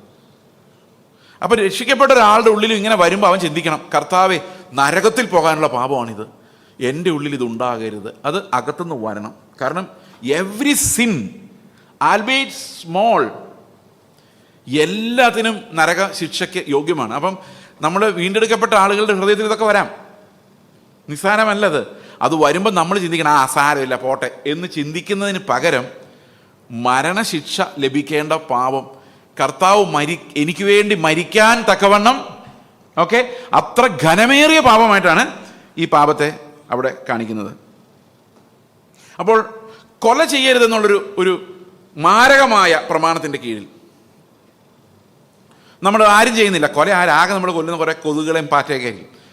അതിൻ്റെ കീഴിൽ എഴുതി വച്ചിരിക്കുന്ന ബാക്കി കാര്യങ്ങളിലേക്ക് വരുമ്പോൾ സഹോദരനെ നിസ്സാരനായി കരുതുന്നത് പോലും കൊലപാതകത്തിൻ്റെ കീഴിൽ വരും. അപ്പം ഞാൻ ഈ യേശുക്രിസ്തു മത്തായിയുടെ സുവിശേഷത്തിൽ എഴുതുന്നത് എന്താണ്? ദൈവം ഒരിക്കലും അവൻ്റെ പ്രമാണത്തെ ഒട്ടും അയക്കുന്നില്ല, ഒരു കാരണവശാലും അയക്കുകയില്ല, ലൂസനാക്കുകയില്ല. കാരണം ആ പ്രമാണം എപ്പോഴും അവസാനത്തെ വള്ളി വരെയും അങ്ങനെ തന്നെ ഇരിക്കും. അപ്പൊ ദൈവരാജ്യത്തിൽ ചെറിയവനെന്ന് പറയുന്നവൻ ശാസ്ത്രിയേക്കാളും പരീശനേക്കാളും വലിയവനാണെങ്കിലും അവൻ ദൈവത്തിന് പ്രസാദമുള്ളവനല്ല എന്നാണ് എൻ്റെ അർത്ഥം. കാരണം എന്താണ്? ഈ പാപങ്ങളെ ഗൗരവമില്ലാതെ കാണുന്നവർ അവർ ചെറുതാക്കപ്പെടുമെന്നാണ്. അത് ശരിക്കും ഒരു ശിക്ഷയായിട്ട് തന്നെയാണ് അവിടെ പറയുന്നത്. ഓക്കെ, ഇനി അടുത്തത് 23-ാം വാക്യത്തിൽ ഈ കൊലപാതകത്തിൻ്റെ ആ മോശ നിങ്ങളുടെ അരളി ചെയ്ത് കൊലപാതകം ചെയ്തതെന്നാണ്. അതിൻ്റെ കീഴിലുള്ള സബ് ടൈറ്റിൽസാണ്. 24-ാം വാക്യം പറയാണ്, സഹോദരന് നിന്റെ നേരെ വല്ലതുമുണ്ടെന്ന് അവിടെ വെച്ച് ഓർമ്മ വന്നാൽ നിന്റെ വഴിപാട് മുമ്പിൽ വെച്ചേച്ച്, യാഗപീഠത്തിൻ്റെ മുമ്പിൽ വെച്ചേച്ച് ഒന്നാമത് ചെന്ന് സഹോദരനോട് നിരന്നുകൊള്ളുക, പിന്നെ വന്ന് നിന്റെ വഴിപാട് കഴിക്കുക. അപ്പോൾ ഇത് എൻ്റെ ജീവിതത്തിൽ ഒരു ചെറിയൊരു എക്സ്പീരിയൻസ് ഉണ്ടായി, ഞാൻ പറയാം. വർഷങ്ങൾക്ക് മുമ്പ് എറണാകുളത്ത് ഞങ്ങളൊരു കൂട്ടായ്മ സ്റ്റാർട്ട് ചെയ്തു. 2014 or 2016 ആ സമയത്ത്. അപ്പം എൻ്റെ കൂടെ ഒരു സഹോദരനുണ്ട്. അപ്പോൾ അദ്ദേഹം ഇങ്ങനെ ഞങ്ങൾ കസേരയെല്ലാം അറേഞ്ച് ചെയ്യുന്നു, അപ്പവും പാനപാത്രവും ഒരുക്കി വെച്ചിരിക്കുന്നു. അപ്പോൾ അദ്ദേഹം എന്നോട് മുൻകൂട്ടി പറഞ്ഞു, ഞാൻ ഇന്നത് എടുക്കുന്നില്ല. ഞാൻ ചെന്താണ് കാര്യം, എനിക്ക് ഇന്ന് എടുക്കാൻ പറ്റത്തില്ല. ഞാൻ പറഞ്ഞു, എന്താ കാര്യം? ഒരാളോടൊരു ഇത്തിരി പ്രശ്നമുണ്ട്. ഞാൻ പറഞ്ഞു, ഫോൺ എടുക്കുക, നമുക്കിപ്പോൾ വിളിക്കാം. ഇപ്പോൾ വിളിച്ചാൽ പ്രശ്നം തീർത്തിട്ട് കർത്തൃമേശ എടുക്കാം. അന്നേരം പുള്ളി പറഞ്ഞു, അത് ഇത്തിരി ദൂരെയാണ്. അല്ല പോയി, ഞാൻ പറഞ്ഞു ആദ്യം പോയി നമുക്ക് രമ്യപ്പെടാം. അന്നേരം പറഞ്ഞു ദൂരമാണ്, എന്നാൽ ഫോൺ ചെയ്യാം. ഫോൺ ചെയ്ത പുള്ളി പറയാം, ക്ഷമിക്കണം, എൻ്റെ ഭാഗത്ത് എന്തെങ്കിലും മിസ്റ്റേക്ക് ഉണ്ടെങ്കിൽ ക്ഷമിക്കണം, ഇത് കഴിഞ്ഞ് ഞാൻ വിശദമായിട്ട് വന്ന് കണ്ടോളാം എന്ന് ഫോണിൽ പറ, എന്നിട്ട് കർത്തൃമേശ എടുക്കുക. അന്നേരം പുള്ളിയോട് പറഞ്ഞാൽ എന്നറിയാം, അങ്ങനെ പുള്ളിയെടുത്ത് ഞാൻ പോകാമെന്ന് ഉദ്ദേശിക്കുന്നില്ല, 2 ആഴ്ച അങ്ങനെ ഇരിക്കട്ടെ. ആലോചിച്ച് നോക്കി. അപ്പോൾ അത്രയെങ്കിലും ആ പുള്ളിക്കൊരു ബോധമുണ്ട്. ഇന്നീ കർത്തൃമേശ എടുക്കുന്നതിന് മുമ്പ് കർത്താവിൻ്റെ ശരീരത്തോട് ദൈവത്തിൻ്റെ സഭ ചെയ്യുന്ന പാപങ്ങൾ അതോർത്താൽ നമുക്ക് തല വിറയ്ക്കുന്ന, തല പൊട്ടിപ്പോകുന്ന രീതിയിലുള്ള പാപങ്ങൾ ചെയ്തിട്ടാണ് ഈ കർത്തൃമേശ എടുത്തിട്ട് വരുന്നത്. ഞാൻ ഇന്നലെ പറഞ്ഞ പോലെ ഞങ്ങൾ ഇടുക്കി ജില്ലയിൽ വളർന്ന ആൾക്കാരാണ്. അവിടെ പറമ്പിൽ പണിയുന്ന ആൾക്കാരും എല്ലാവരും ഞങ്ങൾ ഒന്നിച്ചിരുന്ന ഫുഡ് കഴിക്കുന്നത്. പക്ഷേ പത്തനംതിട്ട ജില്ല, കോട്ടയം ജില്ല അങ്ങോട്ട് വരുമ്പോഴാണ്, നിങ്ങൾക്കറിയാം, ഒരു സിറിയൻ ക്രിസ്ത്യൻ ബാക്ക്ഗ്രൗണ്ടിൽ നിന്ന് വന്ന ഒരു പെൺകുട്ടിക്കോ ആൺകുട്ടിക്കോ ഹൈന്ദവ വിശ്വാസത്തിൽ നിന്ന് വന്ന ഒരു പയ്യനെ പെൺകുട്ടി ആലോചിക്കില്ല. ഇന്ന് ഞങ്ങളുടെ സഭ ഫേസ് ചെയ്ത വിഷയം അത് ഇപ്പോഴല്ല, അത് പതുക്കെ നിങ്ങളെല്ലാം കേൾക്കും. പാസ്റ്റർമാരാണ് പറയുന്നത് ഇത് അനുവദിക്കില്ല. It's horrible. യേശുക്രിസ്തുവിൻ്റെ ശരീരത്തെ പലതായി വിഭജിച്ച് ഒരു ഭാഗത്തെ സിറിയൻ ക്രിസ്ത്യാനിയെന്നും മറ്റേ ഭാഗത്തെ ഹൈന്ദവ ബാക്ക്ഗ്രൗണ്ടെന്നും വേറെ ഭാഗത്തെ ദളിതരെന്നും എല്ലാം വേർതിരിച്ച് കല്യാണം നടത്തുകയില്ല, അങ്ങോട്ടും ഇങ്ങോട്ടും ആലോചിക്കില്ല. ഇവരെന്നിട്ട് ഒന്നിച്ച് വന്നൊരു കർത്തൃമേശയെടുക്കലൊരു കെട്ടിപ്പിടുത്തമുണ്ട്. How horrible will be that? ദൈവം എങ്ങനെയായിരിക്കും അതിനെ കാണുന്നത്? നിങ്ങൾ ചിന്തിച്ചിട്ടുണ്ടോ? ഇപ്പം നിങ്ങൾ പറയാം, ഭാഗ്യമായി കർത്താവ് ഇങ്ങേരുടെ പ്രസംഗം കേൾക്കുന്നതിന് മുമ്പ് ഞങ്ങളുടെ പിള്ളേരുടെ കല്യാണം നടന്നു. കല്യാണം നടക്കാത്ത ആൾക്കാർ പറയായിരിക്കും, ഇനിയിപ്പോൾ എന്തോ ചെയ്യും, മിണ്ടാൻ പറ്റുമോ? പക്ഷെ ഒരു കാര്യമുണ്ട്, നിങ്ങൾ മിണ്ടിയില്ലെങ്കിൽ കർത്താവ് നിങ്ങളോട് തീർച്ചയായിട്ടും മറ്റുള്ളവരെ നിസ്സാരരെന്ന് കണ്ട കൊലപാതകത്തിൻ്റെ കീഴിൽ ഇത് വരും. ഞാനിത് പറയാൻ കാരണം, ഒറ്റയ്ക്ക് വിശ്വാസത്തിൽ വന്ന അനേകം പെൺകുട്ടികൾ വിവാഹം കഴിക്കാതെ ഇപ്പോഴും നിൽപ്പുണ്ട്. ഞാൻ കല്യാണം കഴിച്ചത് ഹൈന്ദവ ബാക്ക്ഗ്രൗണ്ടിൽ നിന്ന് വന്ന ഒരാളെയാണ്. മിഷണറി ആയിരുന്നു, ഓൾറെഡി മിഷണറി ആയിരുന്ന ഒരാളെയാണ് ഞാൻ കല്യാണം കഴിച്ചത്. എന്നിട്ട് വർഷങ്ങൾ കഴിഞ്ഞപ്പോൾ എൻ്റെ തന്നെ ഒരു ബന്ധു പറയാം, നീ എന്നാലും ഹിന്ദുവിനെ കല്യാണം കഴിക്കും നിങ്ങൾ വിചാരിച്ചു. ഞാൻ പറഞ്ഞു, ഏത് Hindu? I married a Christian, a missionary. No, ഈ ബാക്ക്ഗ്രൗണ്ട് എന്ന് പറയുന്നൊരു സാധനം ഉണ്ടല്ലോ. ഞാൻ പറയുന്നത് പിള്ളേർ ഇതൊക്കെ എഴുന്നേറ്റ് ബ്രേക്ക് ചെയ്യണമെന്നാണ്. യൗവനക്കാരല്ല ഇത് ബ്രേക്ക് ആക്കാൻ പറ്റത്തുള്ളൂ. ഈ ലോകത്തിലെ ഏറ്റവും വലിയ ശാപങ്ങളിലൊന്നാണ് ഈ ജാതി തിരിച്ചുള്ള segregation. We can break it only if the youngsters come up and tell their parents, ഞങ്ങൾക്ക് യേശുക്രിസ്തുവിൻ്റെ ശരീരത്തിനെതിരെ പാപം ചെയ്യാൻ സാധിക്കില്ല. ഞാൻ ഡിഫൈ ചെയ്യാൻ തന്നെയാണ് പറയുന്നത്. കാരണം അതല്ലാതെ പോവില്ല. ഇത് എത്ര തൂത്താലും ജാതി പോവില്ല. നിങ്ങൾക്ക് നല്ല ദേഷ്യം വരുന്നുണ്ടെന്നറിയാം, അതവിടെ ഇരിക്കട്ടെ. ഓക്കെ, അപ്പോൾ സഹോദരനോട് നിനക്കെന്തെങ്കിലും ഉണ്ടോന്നുള്ളതല്ല, നിനക്കൊന്നും കാണില്ല. അത് കർത്താവ് നല്ലൊരു ട്രിക്കാണ് പറഞ്ഞേക്കുന്നത്. കാരണം നമ്മൾ ആരോട് വഴക്കുണ്ടാക്കിയാലും നമുക്ക് അവരോട് ഞാൻ പണ്ട് ക്ഷമിച്ചതാ ബ്രദറെ, എനിക്ക് അങ്ങനെ ഒന്നുമില്ല, അത് നമ്മളങ്ങനെ പറയുള്ളൂ. നമ്മുടെ സ്വഭാവം അതാണ്, ഞാൻ പണ്ടേ ക്ഷമിച്ചതാണ്. അങ്ങനെ നമുക്ക് തോന്നുന്നു ഉണ്ടാകാം, ഞാൻ ക്ഷമിച്ചതാണെന്ന് തോന്നുന്നുണ്ടാകാം. പക്ഷേ ഒരു മനുഷ്യനും അങ്ങനെ പെർഫെക്റ്റായിട്ട് ക്ഷമിക്കാൻ ക്രിസ്തുവിൻ്റെ അധിവാസമില്ലാതെ സാധിക്കില്ല. അപ്പോൾ നമ്മൾ ചിന്തിക്കേണ്ടത് നമ്മുടെ കാര്യമല്ല. അവർ ഓൺ സോൾ ഈസ് ഡിസെപ്റ്റീവ്. എൻ്റെ ആത്മാവിൽ ചതിയുണ്ട്, എൻ്റെ പ്രാണനിൽ ചതിയുണ്ട്. അപ്പോൾ ഞാൻ ക്ഷമിച്ചു എന്ന് എനിക്ക് തോന്നാം, പക്ഷെ ശരിക്കും ക്ഷമിച്ചിട്ടുണ്ടാവില്ല. ഓക്കെ, അതുകൊണ്ട് മറ്റേയാളുടെ ഫീലിങ്ങിനെ കുറിച്ച് നോക്കണം. ഞാൻ അവനുമായിട്ട് രമ്യപ്പെട്ടെന്ന് മറ്റൊരാളെ നോക്കുമ്പോഴാണ് നമുക്ക് മനസ്സിലാകുന്നത്. അവനോട് സോറി പറഞ്ഞിട്ട് ക്ഷമ പറഞ്ഞിട്ടോ മൈൻഡ് ചെയ്യുന്നില്ലെങ്കിൽ വിട്ടേക്ക്, പക്ഷേ അത് രമ്യപ്പെടാനുള്ള ആദ്യ പടി വെക്കാൻ എനിക്ക് കടമയുണ്ടെന്നാവും. കാരണം ഇവിടെ കർത്താവ് അതുകൊണ്ട് പ്രത്യേകമായിട്ട് പറഞ്ഞാൽ നിങ്ങൾക്ക് എന്തെങ്കിലും ഉണ്ടെങ്കിലല്ല, നിങ്ങൾക്ക് എന്തെങ്കിലും ഉണ്ടെന്ന് പറഞ്ഞാൽ കർത്താവിന് മുമ്പിൽ ഏറ്റവും കൂടുതൽ നമ്മൾ അഭിനയിക്കുന്നത്. നമ്മൾ അപ്പം തന്നെ പറയാം എൻ്റെ കർത്താവേ ഒന്നുമില്ല കർത്താവേ എന്ന് പറയുള്ളൂ, പക്ഷെ കർത്താവിന് അറിയാതെ ഉള്ളിലുണ്ടെന്ന്. അപ്പോൾ always the test is to look at the other person. നിങ്ങളുടെ സഭയിലുള്ള നിങ്ങളുടെ ശത്രു നിങ്ങളെക്കുറിച്ച് എന്താ കരുതുന്നത്? അയാൾക്ക് നിങ്ങളുമായിട്ടൊരു ഇഷ്യൂ ഉണ്ടോ? കർത്തൃമേശ എടുക്കാൻ പാടില്ല. ഇന്ന് സഭകളിൽ മുഴുവൻ ഛിദ്രമാണ്. ഈ ഛിദ്രത്തിൻ്റെ പ്രശ്നം എന്താണെന്ന് കൊരിന്ത്യർ ലേഖനത്തിൽ പറയുന്നുണ്ട്. സഹോദരങ്ങൾക്ക് പരസ്പരം കാണാൻ മേല, ഇഷ്ടമില്ല, ഒരാളെ നിസ്സാരനായി കാണുന്നു. അതുകൊണ്ട് എന്താ സംഭവിക്കുന്നത് നമുക്ക് നോക്കാം. കൊരിന്ത്യർ ലേഖനം 3-ാം അധ്യായത്തിൽ പൗലോസ് പറയുന്നൊരു കാര്യമുണ്ട്, നമുക്കൊന്ന് വായിച്ചു നോക്കാം. എന്നാൽ സഹോദരന്മാരെ, 1-ാം വാക്യം, എനിക്ക് ആത്മീകന്മാരോടെന്ന പോലെയല്ല ജഡീകന്മാരോടെന്ന പോലെ ക്രിസ്തുവിൽ ശിശുക്കളായിരിക്കുന്നവരോട് എന്ന പോലെ അത്രേ സംസാരിക്കാൻ കഴിയുന്നുള്ളൂ. അപ്പം കൊരിന്ത് സഭയെ നോക്കുമ്പോൾ ശ്രദ്ധിക്കണേ, കൊരിന്ത് സഭയെ നോക്കുമ്പോൾ പൗലോസിന് തോന്നുകയാണ് കുറെ കുഞ്ഞുങ്ങൾ ഇവിടെ ഇരിക്കുന്നു. എന്തുകൊണ്ടാണെന്നറിയോ? ജഡീകന്മാർ ഭക്ഷണമല്ല പാലത്ര നിങ്ങൾക്ക് തന്നത്, ഭക്ഷിപ്പാൻ നിങ്ങൾക്ക് കഴിവില്ലായിരുന്നു, ഇപ്പോഴും കഴിവായിട്ടില്ല. അപ്പം ഞാൻ അന്ന് നിങ്ങളുടെ കൊരിന്ത് സഭയിൽ ശുശ്രൂഷിച്ചപ്പോൾ ഞാൻ നിങ്ങൾക്ക് പാല് മാത്രമേ തന്നിട്ടുള്ളൂ, ഹോർലിക്സ് ഒക്കെ തരണമെന്ന് ആഗ്രഹം ഉണ്ടായിരുന്നു, പക്ഷേ എന്ത് തന്നാലും ഛർദ്ദിക്കുന്ന അത്ര ദുർബലമായൊരു ഡൈജസ്റ്റീവ് സിസ്റ്റമായിട്ടാണ് നിങ്ങളിരുന്നത്. ഇപ്പം ഞാൻ ദൂരെ പോയിട്ട് തിരിച്ചു വന്നപ്പം അതുപോലെ തന്നെ ഇരിക്കുകയാണ്, അതേ പാലുകൂടി. അവർക്ക് അറ്റ്ലീസ്റ്റ് പാലെങ്കിലും കിട്ടുന്നുണ്ടായിരുന്നു. ഇന്ന് മയക്കുപൊടി കലക്കിയ പാല് പോലെ ഇരിക്കുന്ന വെള്ളമാണോ കുടിക്കുന്നതെന്ന് ഞാൻ ചിന്തിക്കുന്നത്. ഓക്കെ, ഇവിടെ പറയുകയാണ്, നിങ്ങളുടെ ഇടയിൽ ഈർഷ്യയും പിണക്കവും ഇരിക്കെ നിങ്ങൾ ജഡീകന്മാരും ശേഷം മനുഷ്യരെ പോലെ നടക്കുന്നവരുമല്ലയോ. എന്താണ് ഈ ഈർഷ്യ എന്ന് പറയുന്നതും പിണക്കമെന്ന് പറയുന്നതും? അടുത്ത വാക്യത്തിൽ പറയുന്നുണ്ട്, ഒരുത്തൻ ഞാൻ പൗലോസിൻ്റെ പക്ഷക്കാരനെന്നും മറ്റുള്ള ഞാൻ അപ്പല്ലോസിൻ്റെ പക്ഷക്കാരനെന്നും പറയുമ്പോൾ നിങ്ങൾ സാധാരണ മനുഷ്യരല്ലയോ, നിങ്ങൾ കുഞ്ഞുങ്ങൾ, നിങ്ങൾക്ക് എന്ത് പരിജ്ഞാനമാണ് ഉണ്ടാകാൻ പോകുന്നത്? ഇത് നമ്മൾ ഏതെങ്കിലും ഒരു സഭയിൽ ഇങ്ങനെ സഹോദരങ്ങൾ തമ്മിൽ വഴക്കുണ്ടെങ്കിൽ ആ സഭയിൽ ഒരക്ഷരം പോലും കർത്താവിൻ്റെ പരിജ്ഞാനം പ്രസംഗിക്കാൻ പറ്റത്തില്ല. ഞാനൊരു ദിവസം ഒരു സഭയിൽ, മധ്യ തിരുവിതാംകൂറിലൊരു സഭയിൽ പ്രസംഗിച്ചുകൊണ്ടിരിക്കുമ്പോൾ പ്രസംഗിച്ച് 8:45 വരെ പ്രസംഗം. 8:20 ആയപ്പോഴേക്കും എന്നോട് കർത്താവിൻ്റെ ആത്മാവിൻ്റെ ഉള്ളിൽ പറഞ്ഞു, ഞാൻ ഈ ജനത്തോട് സംസാരിക്കുന്നില്ല. ഞാൻ ബൈബിൾ ക്ലോസ് ചെയ്ത് കഴിഞ്ഞപ്പോഴാണ് മനസ്സിലായത് അവർക്കെല്ലാം ഭയങ്കര സന്തോഷമായിപ്പോൾ. ഇന്ന് അവർക്കിത് എങ്ങനെയെങ്കിലും തീർന്നാൽ മതിയായിരുന്നു.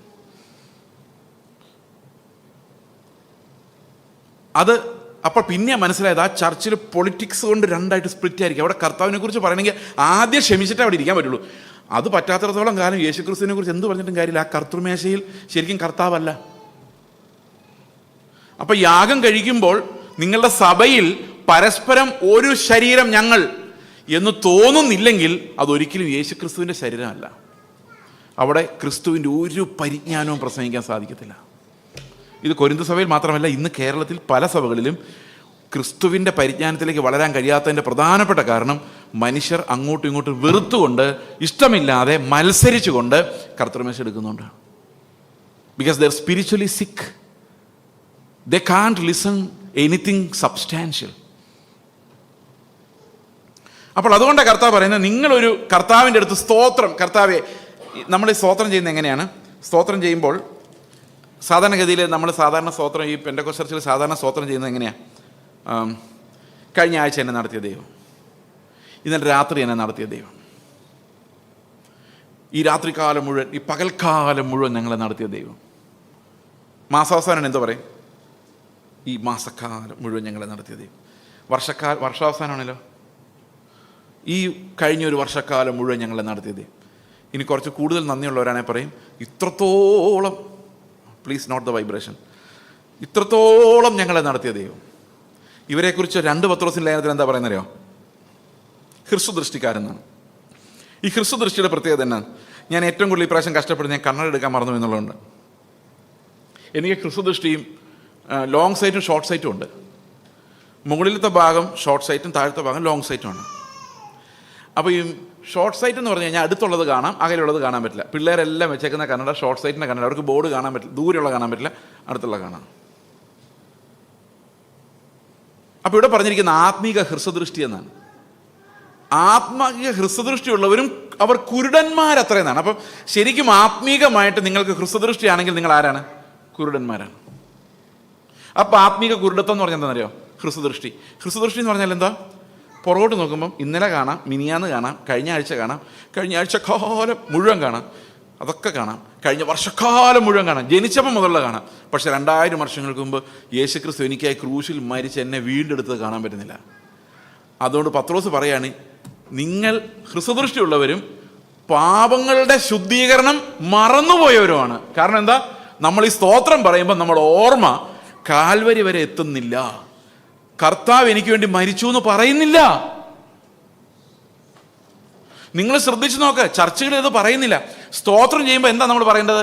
സ്തോത്രം ചെയ്യുമ്പോൾ ഞാൻ പറയും, എൻ്റെ കർത്താവേ, എൻ്റെ അസംഖ്യം പാപങ്ങൾക്ക് വേണ്ടി നീ ഞാൻ അനുഭവിക്കേണ്ട ശിക്ഷ അനുഭവിച്ച കാൽവരി ക്രൂശിൽ കിടന്ന എന്നെ രക്ഷിക്കാൻ വേണ്ടി ഇത്ര വലിയ പീഡനം അനുഭവിച്ച കർത്താവേ, ന്യായപ്രമാണത്തിൻ്റെ അന്ത്യം വരെയും നീ എന്നെ നടത്തിയതിനായിട്ട് സ്തോത്രം, എന്നെ നീതിമാനാക്കിയതിനായിട്ട് സ്തോത്രം, എനിക്ക് യോഗ്യതയില്ലാത്ത സ്ഥാനത്ത് നിന്റെ മകനാക്കി എന്നെ മാറ്റിയതിനായിട്ട് സ്തോത്രം എന്ന് പറഞ്ഞിട്ട് അങ്ങേ അപ്പുറത്ത് നിൽക്കുന്ന കണ്ടില്ലേ പാപം ചെയ്തിട്ടെന്ന് പറയാൻ നമുക്ക് പറ്റില്ല.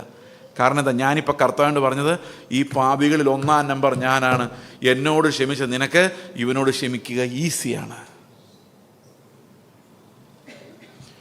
അപ്പോൾ അവിടെ നമുക്ക് പരസ്പരം ക്ഷമയില്ലെങ്കിൽ സ്തോത്രം ഉയരുന്നില്ല. അവർ പരീശന്മാർ കൂട്ടമായിട്ട് നിന്നുകൊണ്ട് പറയാണ്, അവനേക്കാൾ ഞാൻ നല്ലവനാകയാൽ നിന്നെ സ്തുതിക്കുന്നു. എൻ്റെ അടുത്തിരിക്കുന്ന സഹോദരൻ കള്ളനും ഞാൻ സത്യസന്ധനുമാകയാൽ ഞാൻ നിന്നെ സ്തുതിക്കുന്നു.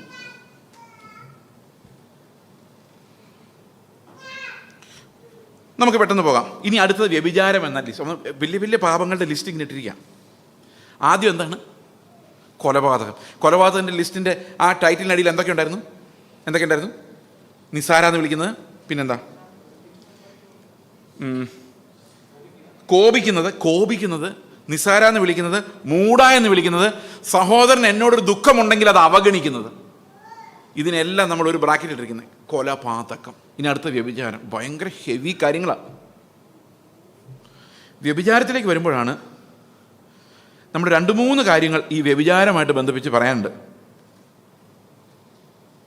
ഞാൻ സാധാരണ വിശ്വാസികളോട് സംസാരിക്കുമ്പോൾ വ്യഭിചാരത്തെക്കുറിച്ചൊന്നും ഇങ്ങനെയുള്ള കാര്യങ്ങളൊന്നും പറയാറില്ല. നിങ്ങൾ എൻ്റെ പ്രസംഗത്തിൽ അത്ര കേട്ടിട്ടുണ്ടാവില്ല.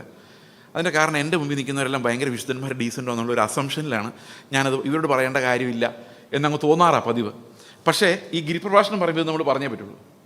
ഇവിടെ പറയുന്നത്, സ്ത്രീയെ മോഹിക്കേണ്ടതിന് അവളെ നോക്കുന്നവനല്ല, ഹൃദയം കൊണ്ട് അവളോട് വ്യഭിചാരം ചെയ്തു പോയി. അപ്പോൾ സ്ത്രീയെ ആയാലും പുരുഷനെ ആയാലും മോഹിക്കേണ്ടതിന് നോക്കിയാൽ, അതായത് ഈ ആളെ എനിക്ക് മോഹം, എനിക്കൊരു ലൈംഗികമായ സംതൃപ്തിക്ക് വേണ്ടി ഇയാളെ വേണമെന്നുള്ളിൽ തോന്നിയാൽ, അങ്ങനെ ഒരു ആഗ്രഹം ഒരു പുരുഷനോടോ സ്ത്രീയോടോ തോന്നിയാൽ അത് വ്യഭിചാരത്തിൻ്റെ കീഴിൽ വരും. ചെയ്തുപോയി എന്നാണ്. അതായത് എന്താ അവിടെ എഴുതിയിരിക്കുന്നത്? ചെയ്തുപോയി, കമ്മിറ്റഡ്. അടുത്തത് എന്നിട്ട് പറയാണ്, നിന്റെ വലങ്കണ്ണാണ് നിനക്കത് ഇടർച്ചയാക്കിയതെങ്കിൽ അതെടുത്ത് ചൂഴ്ന്നെടുത്ത് കളയുന്നതാണ് നിനക്ക് നല്ലത്. നിന്റെ ശരീരം മുഴുവൻ നരകത്തിൽ വീഴുന്നതിനേക്കാൾ നിന്റെ അവയവങ്ങളിലൊന്നും നശിച്ചു പോകുന്നതാണ് നിനക്ക് നല്ലത്. അത് വ്യഭിചാരം എന്ന പാപം മരണകരമായൊരു പാപമായിട്ട് ബൈബിളിൽ എഴുതിയിരിക്കുന്നത്. അതായത് വേറെ ഏതു പാപവും നമ്മൾ ബുദ്ധി കൊണ്ടാണ് ചെയ്യുന്നത്. എന്നാൽ വ്യഭിചാരം എന്ന പാപത്തിൽ ഒരു ശരീരത്തിലെ ഓരോ അവയവങ്ങളും ഇൻവോൾവാണ്. അതുകൊണ്ട് ഒരു കൈ കൊണ്ട് ഒരുത്തിനെ വെട്ടിക്കൊന്നല്ല, എന്നത്തെ കൈ കൊണ്ട് ഹൃദയം അല്ലെങ്കിൽ നമ്മുടെ മൈൻഡ് ഒരു വർക്ക് ചെയ്യാണ്. എന്നാൽ വ്യഭിചാരം ചെയ്യുമ്പോൾ ശരീരത്തിലെ ഓരോ അവയവങ്ങളും പാപത്തിൽ ഇൻവോൾവാണ്. ദൈവത്തിൻ്റെ ആത്മാവ് വസിക്കുന്ന മന്ദിരമായ ശരീരം ഈ പാപം ചെയ്യുമ്പോൾ ഇത് കമ്മിറ്റിംഗ് ഓഫ് അഡൾട്ടറിയാണ്, മോഹിക്കുന്നതല്ല. അത് കമ്മിറ്റ് ചെയ്ത് കഴിയുമ്പോൾ എന്ത് സംഭവിക്കുന്നു വെച്ച് കഴിഞ്ഞാൽ അത് മാരകപാപമാണ്. അപ്പോൾ വ്യഭിചാരം എന്ന് പറയുന്നൊരു മാരകപാപം ആയിട്ട് നമ്മൾ കാണേണ്ടി വരും. കാരണം that one sin is distinguished from all other moral sins. ബൈബിളിൽ ഏറ്റവും കഠിനമായി വേർതിരിക്കപ്പെട്ടിരിക്കുന്ന പാപം എന്ന് പറയുന്നത് വ്യഭിചാരം എന്ന പാപമാണ്. ഫോർണിക്കേഷൻ, അതായത് വിവാഹം കഴിക്കാത്തവർ തമ്മിലുള്ള ബന്ധമായാലും വിവാഹം കഴിച്ചവർ അവരുടെ പാർട്ട്നേഴ്സ് അല്ലാത്തവരുമായി ഏത് തരത്തിലുള്ള ഇമോഷണൽ എന്താ പറയുന്നത് ചാറ്റിങ്, പിന്നെന്തോ ഉള്ളേ, പിന്നെന്തോ ഒരു അവരെ കാണുമ്പോൾ എനിക്ക് അനുവദിക്കാൻ പറ്റാത്ത ഒരു വികാരം. ഇതെല്ലാം വ്യഭിചാരം എന്ന വലിയ 4 അക്ഷരങ്ങളുടെ കീഴിൽ എഴുതപ്പെടുന്ന കാര്യമാണ്. ഇന്ന് ശുശ്രൂഷകർ നേരിടുന്ന ഒരു വലിയ പ്രശ്നമാണിത്.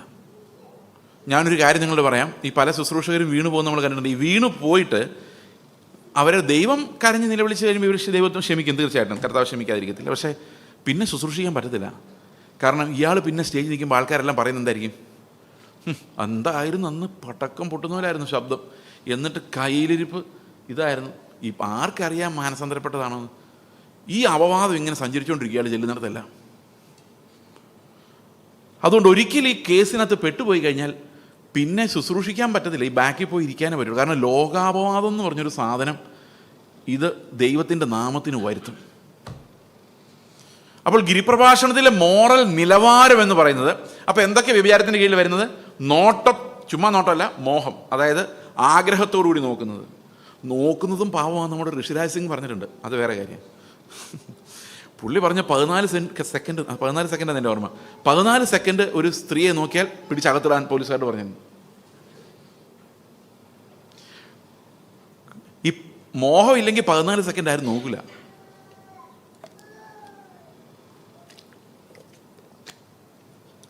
ഋഷിരാജ് സിംഗിന് ബൈബിൾ അത്ര അറിയത്തില്ലെങ്കിലും ബോധമുണ്ട് എന്ന് നമുക്ക് ചിന്തിക്കാം. അപ്പോൾ നമ്മൾ നമ്മുടെ വിശുദ്ധിക്ക് വേണ്ടി, കർത്താവിൻ്റെ പ്രസാദത്തിനു വേണ്ടി, പ്രത്യേകിച്ചും ശുശ്രൂഷയിലുള്ളവർ എല്ലാവരും കൊടുക്കേണ്ട ഒരു വലിയ വിലയാണ് നമ്മുടെ വിശുദ്ധി എന്ന് പറയുന്നത്. അതായത് ലൈംഗികമായ വിശുദ്ധി, ഏകാഗ്രത എന്ന് പറയുന്നത്. ഓക്കെ, ഇതൊരു തരത്തിലുള്ള വ്യഭിചാരം. ഇനി അടുത്ത തരത്തിലൊരു സ്റ്റാൻഡേർഡ് കൂടിയ വ്യഭിചാരമുണ്ട്. അതെന്താണെന്ന് വെച്ച് കഴിഞ്ഞാൽ അത് 30-ാം വാക്യത്തിലാണ് പറയുന്നത്. 31-ാം വാക്യത്തിൽ, ആരെങ്കിലും ഭാര്യയെ ഉപേക്ഷിച്ചാൽ അവൾക്ക് ഉപേക്ഷണപത്രം കൊടുക്കട്ടെ എന്ന് അരുളി ചെയ്തിട്ടുണ്ടല്ലോ. ഞാനോ നിങ്ങളോട് പറയുന്നത്, പരസംഗം ഹേതുവായിട്ടല്ലാതെ ഭാര്യ ഉപേക്ഷിക്കുന്നവനെല്ലാം അവളെ കൊണ്ട് വ്യഭിചാരം ചെയ്യിപ്പിക്കുന്നു. അപ്പം ഞാൻ ആദ്യം വിചാരിച്ചു, എന്തുകൊണ്ട് അവൻ വ്യഭിചാരം ചെയ്യുന്നു എന്ന് പറയാതെ അവളെ കൊണ്ട് വ്യഭിചാരം ചെയ്യിപ്പിക്കുന്നു? ഇപ്പോൾ ഒരു സ്ത്രീ ഒരു പുരുഷൻ ഉപേക്ഷിക്കുകയാണ്. ഈ ബൈബിളിൽ പുരുഷൻ സ്ത്രീയെ ഉപേക്ഷിക്കുന്ന കാര്യം പറയുന്നുള്ളൂ, സ്ത്രീ പുരുഷനെ ഉപേക്ഷിക്കുന്ന കാര്യം പറയുന്നില്ല. കാരണം അങ്ങനെയുള്ളത് കുറവായിരുന്നു അന്ന്, അതുകൊണ്ടാണ് പറയുന്നത്. രണ്ടും ഒരുപോലെയാണ്. പക്ഷേ സ്ത്രീ പുരുഷനോട് വേണ്ടെന്ന് പറയുന്ന കുറവായിരുന്നു. പുരുഷനാണ് കുറേ കഴിഞ്ഞ് വിട്ടിട്ട് പോകുന്നത്. അങ്ങനെയായിരുന്നു പണ്ട്. പുരുഷന്മാർ നമുക്കറിയാമില്ല, കണ്ടംപൂച്ചാണല്ലോ നാട് മുഴുവൻ സഞ്ചരിക്കുന്നത്. അപ്പോൾ പുരുഷന്മാർക്ക് അങ്ങനെ ഒരു അഗമ്യ ഗമനത്തിനുള്ള സാധ്യത കൂടുതലായിരുന്നു അന്ന് ആൾക്കാർ ചിന്തിച്ചുകൊണ്ടിരുന്നത്. അങ്ങനെ ആയിരുന്നു താനും. അഗമ്യ ഗമനം എന്ന് പറഞ്ഞാൽ അറിയാമല്ലോ, ഗമ്യമല്ലാത്ത ഗമനം. ഓക്കെ, പക്ഷേ ഇന്നത്തെ സാഹചര്യം ഞാൻ കഴിഞ്ഞ ദിവസം പറഞ്ഞ പോലെ 100 ഡൈവോഴ്സ് വരുമ്പം 65 പേരും സ്ത്രീകളാണ് ഫയൽ ചെയ്യുന്നത്. ഇപ്പം സംഗതി മാറിയിട്ടുണ്ട്. അപ്പം കർത്താവ് ഇന്നത്തെ ലെവലിൽ ഇത് ട്രാൻസ്ലേറ്റ് ചെയ്ത് കഴിഞ്ഞാൽ ഭാര്യയോ ഭർത്താവോ എന്നുള്ളതല്ല, സ്പൗസ്, നിങ്ങളുടെ ഭാര്യ അല്ലെങ്കിൽ ഭർത്താവ് ആരായാലും ഒരാൾ ഉപേക്ഷിക്കുവാണെങ്കിൽ അതിൻ്റെ അർത്ഥം എന്താ പറയുന്നത്? ഞാനിപ്പോൾ എൻ്റെ ഭാര്യ ഉപേക്ഷിക്കുകയാണെങ്കിൽ ഭാര്യയോട് പറയുന്നത്, ഞാൻ നിന്നെ വിട്ടു, നീ ആരെങ്കിലും കിട്ടി ജീവിച്ചോ. ഭാര്യ ഭർത്താവിനോട് പറയാണ്, ഇനി നിങ്ങളോട് താമസിക്കാൻ എനിക്ക് സൗകര്യമില്ല, ഞാൻ പോവാണ് എന്ന് പറയുമ്പം ഭർത്താവിനോട് ഈ ഭാര്യ എന്താ പറയുന്നത്? നീ ആരെങ്കിലും കല്യാണം കഴിച്ച് ജീവിച്ചോ, എന്നെ വിട്ടേക്ക്, ഗോ ആൻഡ് കമ്മിറ്റ് അഡൾട്ടറി. ഇയാളുടെ പറയുന്നത് ഗോ ആൻഡ് കമ്മിറ്റ് അഡൾട്ടറി. അപ്പം ഡൈവോഴ്സിനകത്ത് ഞാൻ നിന്നോട് വേർപിരി എന്ന് പറയുമ്പോൾ അതിൻ്റെ അടിയിൽ എഴുതി വെച്ചിട്ടുണ്ട് ഗോ ആൻഡ് കമ്മിറ്റ് അഡൾട്ടറി, നീ പോയി വിചാരം ചെയ്ത് ജീവിക്കും. അതിൻ്റെ ശിക്ഷയാണ് ഈ ഡൈവോഴ്സ് നോട്ടീസ് കൊടുക്കുന്നത്. ഞങ്ങളുടെ ചർച്ചിലെ ഒരു സഹോദരൻ അദ്ദേഹത്തിൻ്റെ ഭാര്യയ്ക്ക് ഒരു ഡൈവോഴ്സ് നോട്ടീസ് കൊടുത്തു. ഈ ഭാര്യ നിസ്സാര കാര്യങ്ങൾക്കെല്ലാം പോലീസ് കേസ് കൊടുക്കുകയായിരുന്നു. പുള്ളി മടുത്താൻ ഒരു ദിവസം പുള്ളി ഡൈവോഴ്സ് കേസ് കൊടുത്തു. ഡൈവോഴ്സ് കേസ് കൊടുത്തു എന്ന് മനസ്സിലായ ആ നിമിഷം ഞാൻ കമ്പ്യൂട്ടറിൽ വരുന്നൊരു കത്ത് ഡ്രാഫ്റ്റ് ചെയ്തു. നിങ്ങളെ സഭയുടെ എല്ലാവിധ ശുശ്രൂഷകളിലും പങ്കെടുക്കുന്നതിൽ നിന്നും വിലക്കിയിരിക്കുന്നു. വേറെ നിവൃത്തിയില്ല. കാരണം ഒരാളുടെ പൊക്കോ വ്യഭിചാരം ചെയ്തോ എത്ര പ്രൊവോക്കേഷൻ ഉണ്ടായാലും അവർ നിങ്ങളെ കൊല്ലാൻ വന്നാലും ഓടി രക്ഷപ്പെട്ട് വേറൊരിടത്ത് പോയി താമസിക്കല്ലാതെ ഡൈവോഴ്സ് എന്ന് പറഞ്ഞൊരു സാധനം കൊടുത്തു കഴിഞ്ഞാൽ അതിൻ്റെ അർത്ഥം നീ പോയി വ്യഭിചാരം ചെയ്തോ, ഞാൻ എൻ്റെ വഴിക്ക് വ്യഭിചാരം ചെയ്യാൻ പോവാണ്.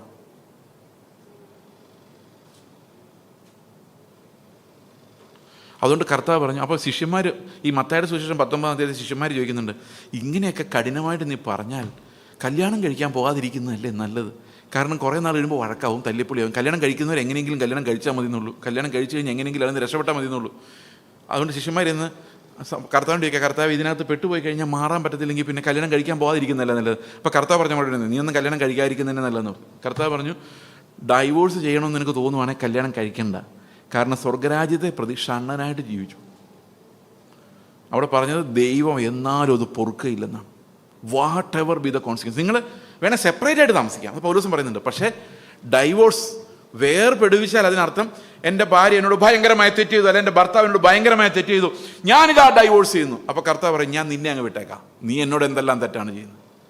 അപ്പോൾ രക്ഷയ്ക്കും എതിരെയുള്ള, കാരണം സ്ത്രീയുടെ തല പുരുഷൻ, പുരുഷൻ്റെ തല ക്രിസ്തു, ക്രിസ്തുവിൻ്റെ തല ദൈവം. എന്നിട്ട് ഈ 4 പേരും കൂടെ ഒരു ഉടമ്പടിയാണ്. കല്യാണത്തിൻ്റെ സമയത്ത് മരണം നമ്മെ വേർപിരിക്കുന്നത് വരെ സുഖത്തിലും ദുഃഖത്തിലും ആരോഗ്യത്തിലും അനാരോഗ്യത്തിലും. കുറച്ചു നേരം കഴിയുമ്പോൾ അത് ഡൈവോഴ്സ് നമ്മളെ വേർപിരിക്കുന്നവരെ നാക്കിയാൽ അതിവിടെ നടക്കും. പക്ഷെ സ്വർഗത്തിലെ ആ ഫയലിനകത്തുണ്ടല്ലോ, ഇയാളുടെ ഭാര്യ ഇയാളെന്ന് എഴുതിയിട്ടുണ്ട്, അത് മരണം വരെ എന്ന് എഴുതി സീൽ ചെയ്തൊരു ബുക്ക് സ്വർഗത്തിലുണ്ട്. ആ പുസ്തകം ഇവിടെ ഇരുന്ന ജഡ്ജിക്ക് മായ്ക്കാൻ പറ്റത്തില്ല. അതും വ്യഭിചാരമാണ്. അപ്പൊ വ്യഭിചാരത്തിന്റെ കീഴിൽ എന്തൊക്കെയാ വന്നേക്കെന്ന് നോക്കി. നിങ്ങളുടെ വിവാഹ ജീവിതത്തിൽ എന്ത് കുഴപ്പമുണ്ടായാലും നിങ്ങൾ ഇങ്ങനെ പറയാണ്, വേണ്ടായിരുന്നു, നിന്നെ കെട്ടണ്ടായിരുന്നു, എവിടെയെങ്കിലും പൊക്കോ, ഞാൻ പോവാ. ഇതൊക്കെ പറയുന്നത് എന്താണെന്നറിയോ? വ്യഭിചാരത്തിൻ്റെ കീഴിൽ വരുന്നതാണ്. കാരണം അതെല്ലാം ഈ ബന്ധം മുറിക്കുന്നതിലേക്ക് വിരൽ ചൂണ്ടുന്ന പാപമാണ്. വഴക്കുണ്ടാക്കി ഒന്ന് കൊടുത്താൽ വേണ്ട കേട്ടോ, ഞാൻ പറഞ്ഞതാണ്, അതെല്ലാം പാപമാണ്. അതിനേക്കാളും ഗൗരവമാണ് rejection. When I reject that person, എനിക്ക് നിന്നെ വേണ്ട, നിൻ്റെ കൂടെ താമസിക്കില്ല. നിങ്ങൾ പറയുമോ ദേഷ്യം വരുമ്പോൾ? You are sinning against the covenant. ദൈവം തന്ന കവനന്റിനെതിരെ പാപം ചെയ്യുന്നു. ഞാൻ ഈ വിവാഹം ചെയ്ത ശേഷം ഡീസൻ്റ് ആയിട്ടുള്ള വ്യഭിചാരങ്ങളായത്. ഇവരെ ആരും വ്യഭിചാരി നാട്ടുകാരെ വിളിക്കത്തില്ല. പക്ഷെ ദൈവത്തിന് മുമ്പിൽ അത്, ഇപ്പോൾ ഒരാളെ ഡൈവോഴ്സ് ചെയ്ത് വേറെ ആളെ കിട്ടുമ്പം ജീവിതകാലം മുഴുവൻ അത് വ്യഭിചാരം എന്ന് സ്വർഗത്തിൽ എഴുതുക. കാരണം എന്താ? ഒറിജിനൽ ജീവിച്ചിരിക്കുന്നു. എല്ലാവർക്കും സന്തോഷമായ ഞെട്ടൽ മാറിയ. ഇനി ഞാനൊരു കാര്യം പറയട്ടെ, അറിയായ്മയുടെ കാലത്ത് പലതും സംഭവിച്ചിട്ടുണ്ടാകും. പക്ഷെ ഇത് പ്രസംഗിച്ച ശേഷം, നിങ്ങളിത് കേട്ട ശേഷം ഈ വചനം നിങ്ങൾക്കെതിരെ അവിടെ കിടന്ന് നിലവിളിക്കും സ്വർഗത്തിൽ ചെല്ലുമ്പോൾ. ഓക്കെ, അപ്പോൾ അത് അവിടെ ഇരിക്കട്ടെ അല്ലേ. അപ്പോൾ വ്യഭിചാരത്തിൻ്റെ കീഴിൽ എന്തെല്ലാം ഉണ്ട്?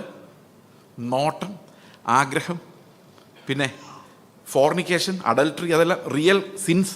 അതുകൂടാതെ ദൈവം ഏൽപ്പിച്ചിരിക്കുന്ന കവനൻ്റൽ റിലേഷൻഷിപ്പിനെതിരെയുള്ള എല്ലാം ഉപേക്ഷണത്തിലേക്ക് നയിക്കുന്നത്. ആ കർത്താവ് പറഞ്ഞു, ദൈവം കൂട്ടി യോജിപ്പിച്ചതിനെ മനുഷ്യൻ, അത് ഭാര്യ ആയാലും ഭർത്താവായാലും, ഭർത്താവിൻ്റെ അപ്പനായാലും അമ്മയായാലും. ചില വീട്ടിൽ ഈ കല്യാണം കഴിഞ്ഞാൽ പിന്നെ കാര്യങ്ങൾ നടത്തുന്നത് സ്പൗസസിൻ്റെ പേരൻസാണ്. അതായത് ഭർത്താവിൻ്റെ അപ്പനും അമ്മയാണ് കാര്യങ്ങൾ തീരുമാനിക്കുന്നത്, അല്ലെങ്കിൽ ഭാര്യയുടെ അപ്പനും അമ്മയാണ് കാര്യങ്ങൾ തീരുമാനിക്കുന്നത്. മകള് എപ്പോഴും അമ്മയെ വിളിച്ച് ചോദിക്കും, ഞാൻ എന്നാ ചെയ്യേണ്ടത്, എൻ്റെ ഭർത്താവ് ഇങ്ങനെ പറഞ്ഞു, 2 വർത്താനം ഞാൻ തിരിച്ച് പറയട്ടെ. അപ്പം അമ്മ പറയും, നീ 2 വർത്താനം പറഞ്ഞ്, അല്ലെങ്കിൽ അവൻ നിന്നെ ഒതുക്കിക്കളയും. നമ്മളങ്ങനെ വിട്ടുകൊടുക്കരുത്. വിട്ടുകൊടുക്കില്ല. ഈ മാതാപിതാക്കൾ പുറകിൽ നിന്ന് സ്ക്രൂ കയറ്റിവിടും. ഈ ഓരോ സ്ക്രൂവും മക്കളെ വ്യഭിചാരത്തിലോട് പറഞ്ഞു വിടുന്നതിന് തുല്യമാണ്. ഓരോ സ്ക്രൂവും. When you are attacking the institution of marriage, you are attacking the moral conscience of those persons. ദൈവത്തിൻ്റെ മോറൽ ലോയ്ക്കെതിരെയുള്ള വെല്ലുവിളിയാണതെല്ലാം. അതുകൊണ്ടാണ് നമ്മൾ ഈ കല്യാണം കഴിയുമ്പോൾ 2-3 പ്രാവശ്യം കയറ്റി പറയിപ്പിക്കുന്നത്. മാതാപിതാക്കളെ, അയൽവക്കക്കാരെ, നാട്ടുകാരെ, ഇവരെ വിയോജിപ്പിക്കുന്ന ഒരു പരിപാടി നിങ്ങളുടെ ഹൃദയത്തിൽ പോലും തോന്നരുത്.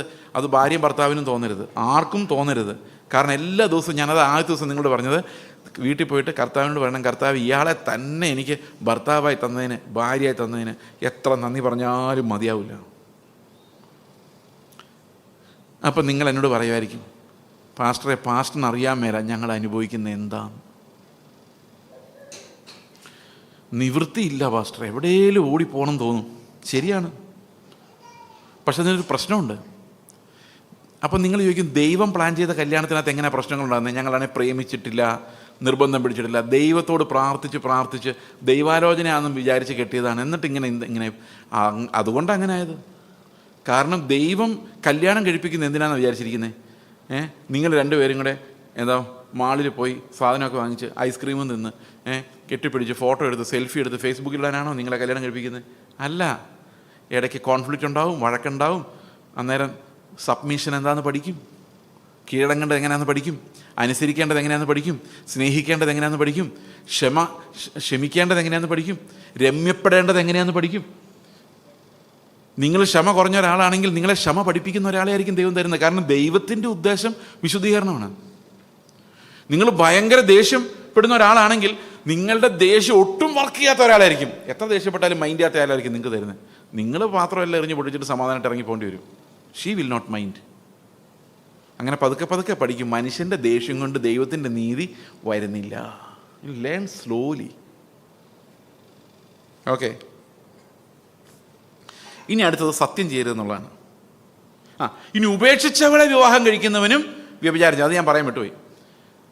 ഈ ഉപേക്ഷിച്ചവളെ വിവാഹം കഴിക്കുന്ന വ്യഭിചാരം എന്ന് പറയാനുള്ള കാരണം എന്താണ്? കാരണം വേറൊരാളുടെ ഭാര്യയാണ്.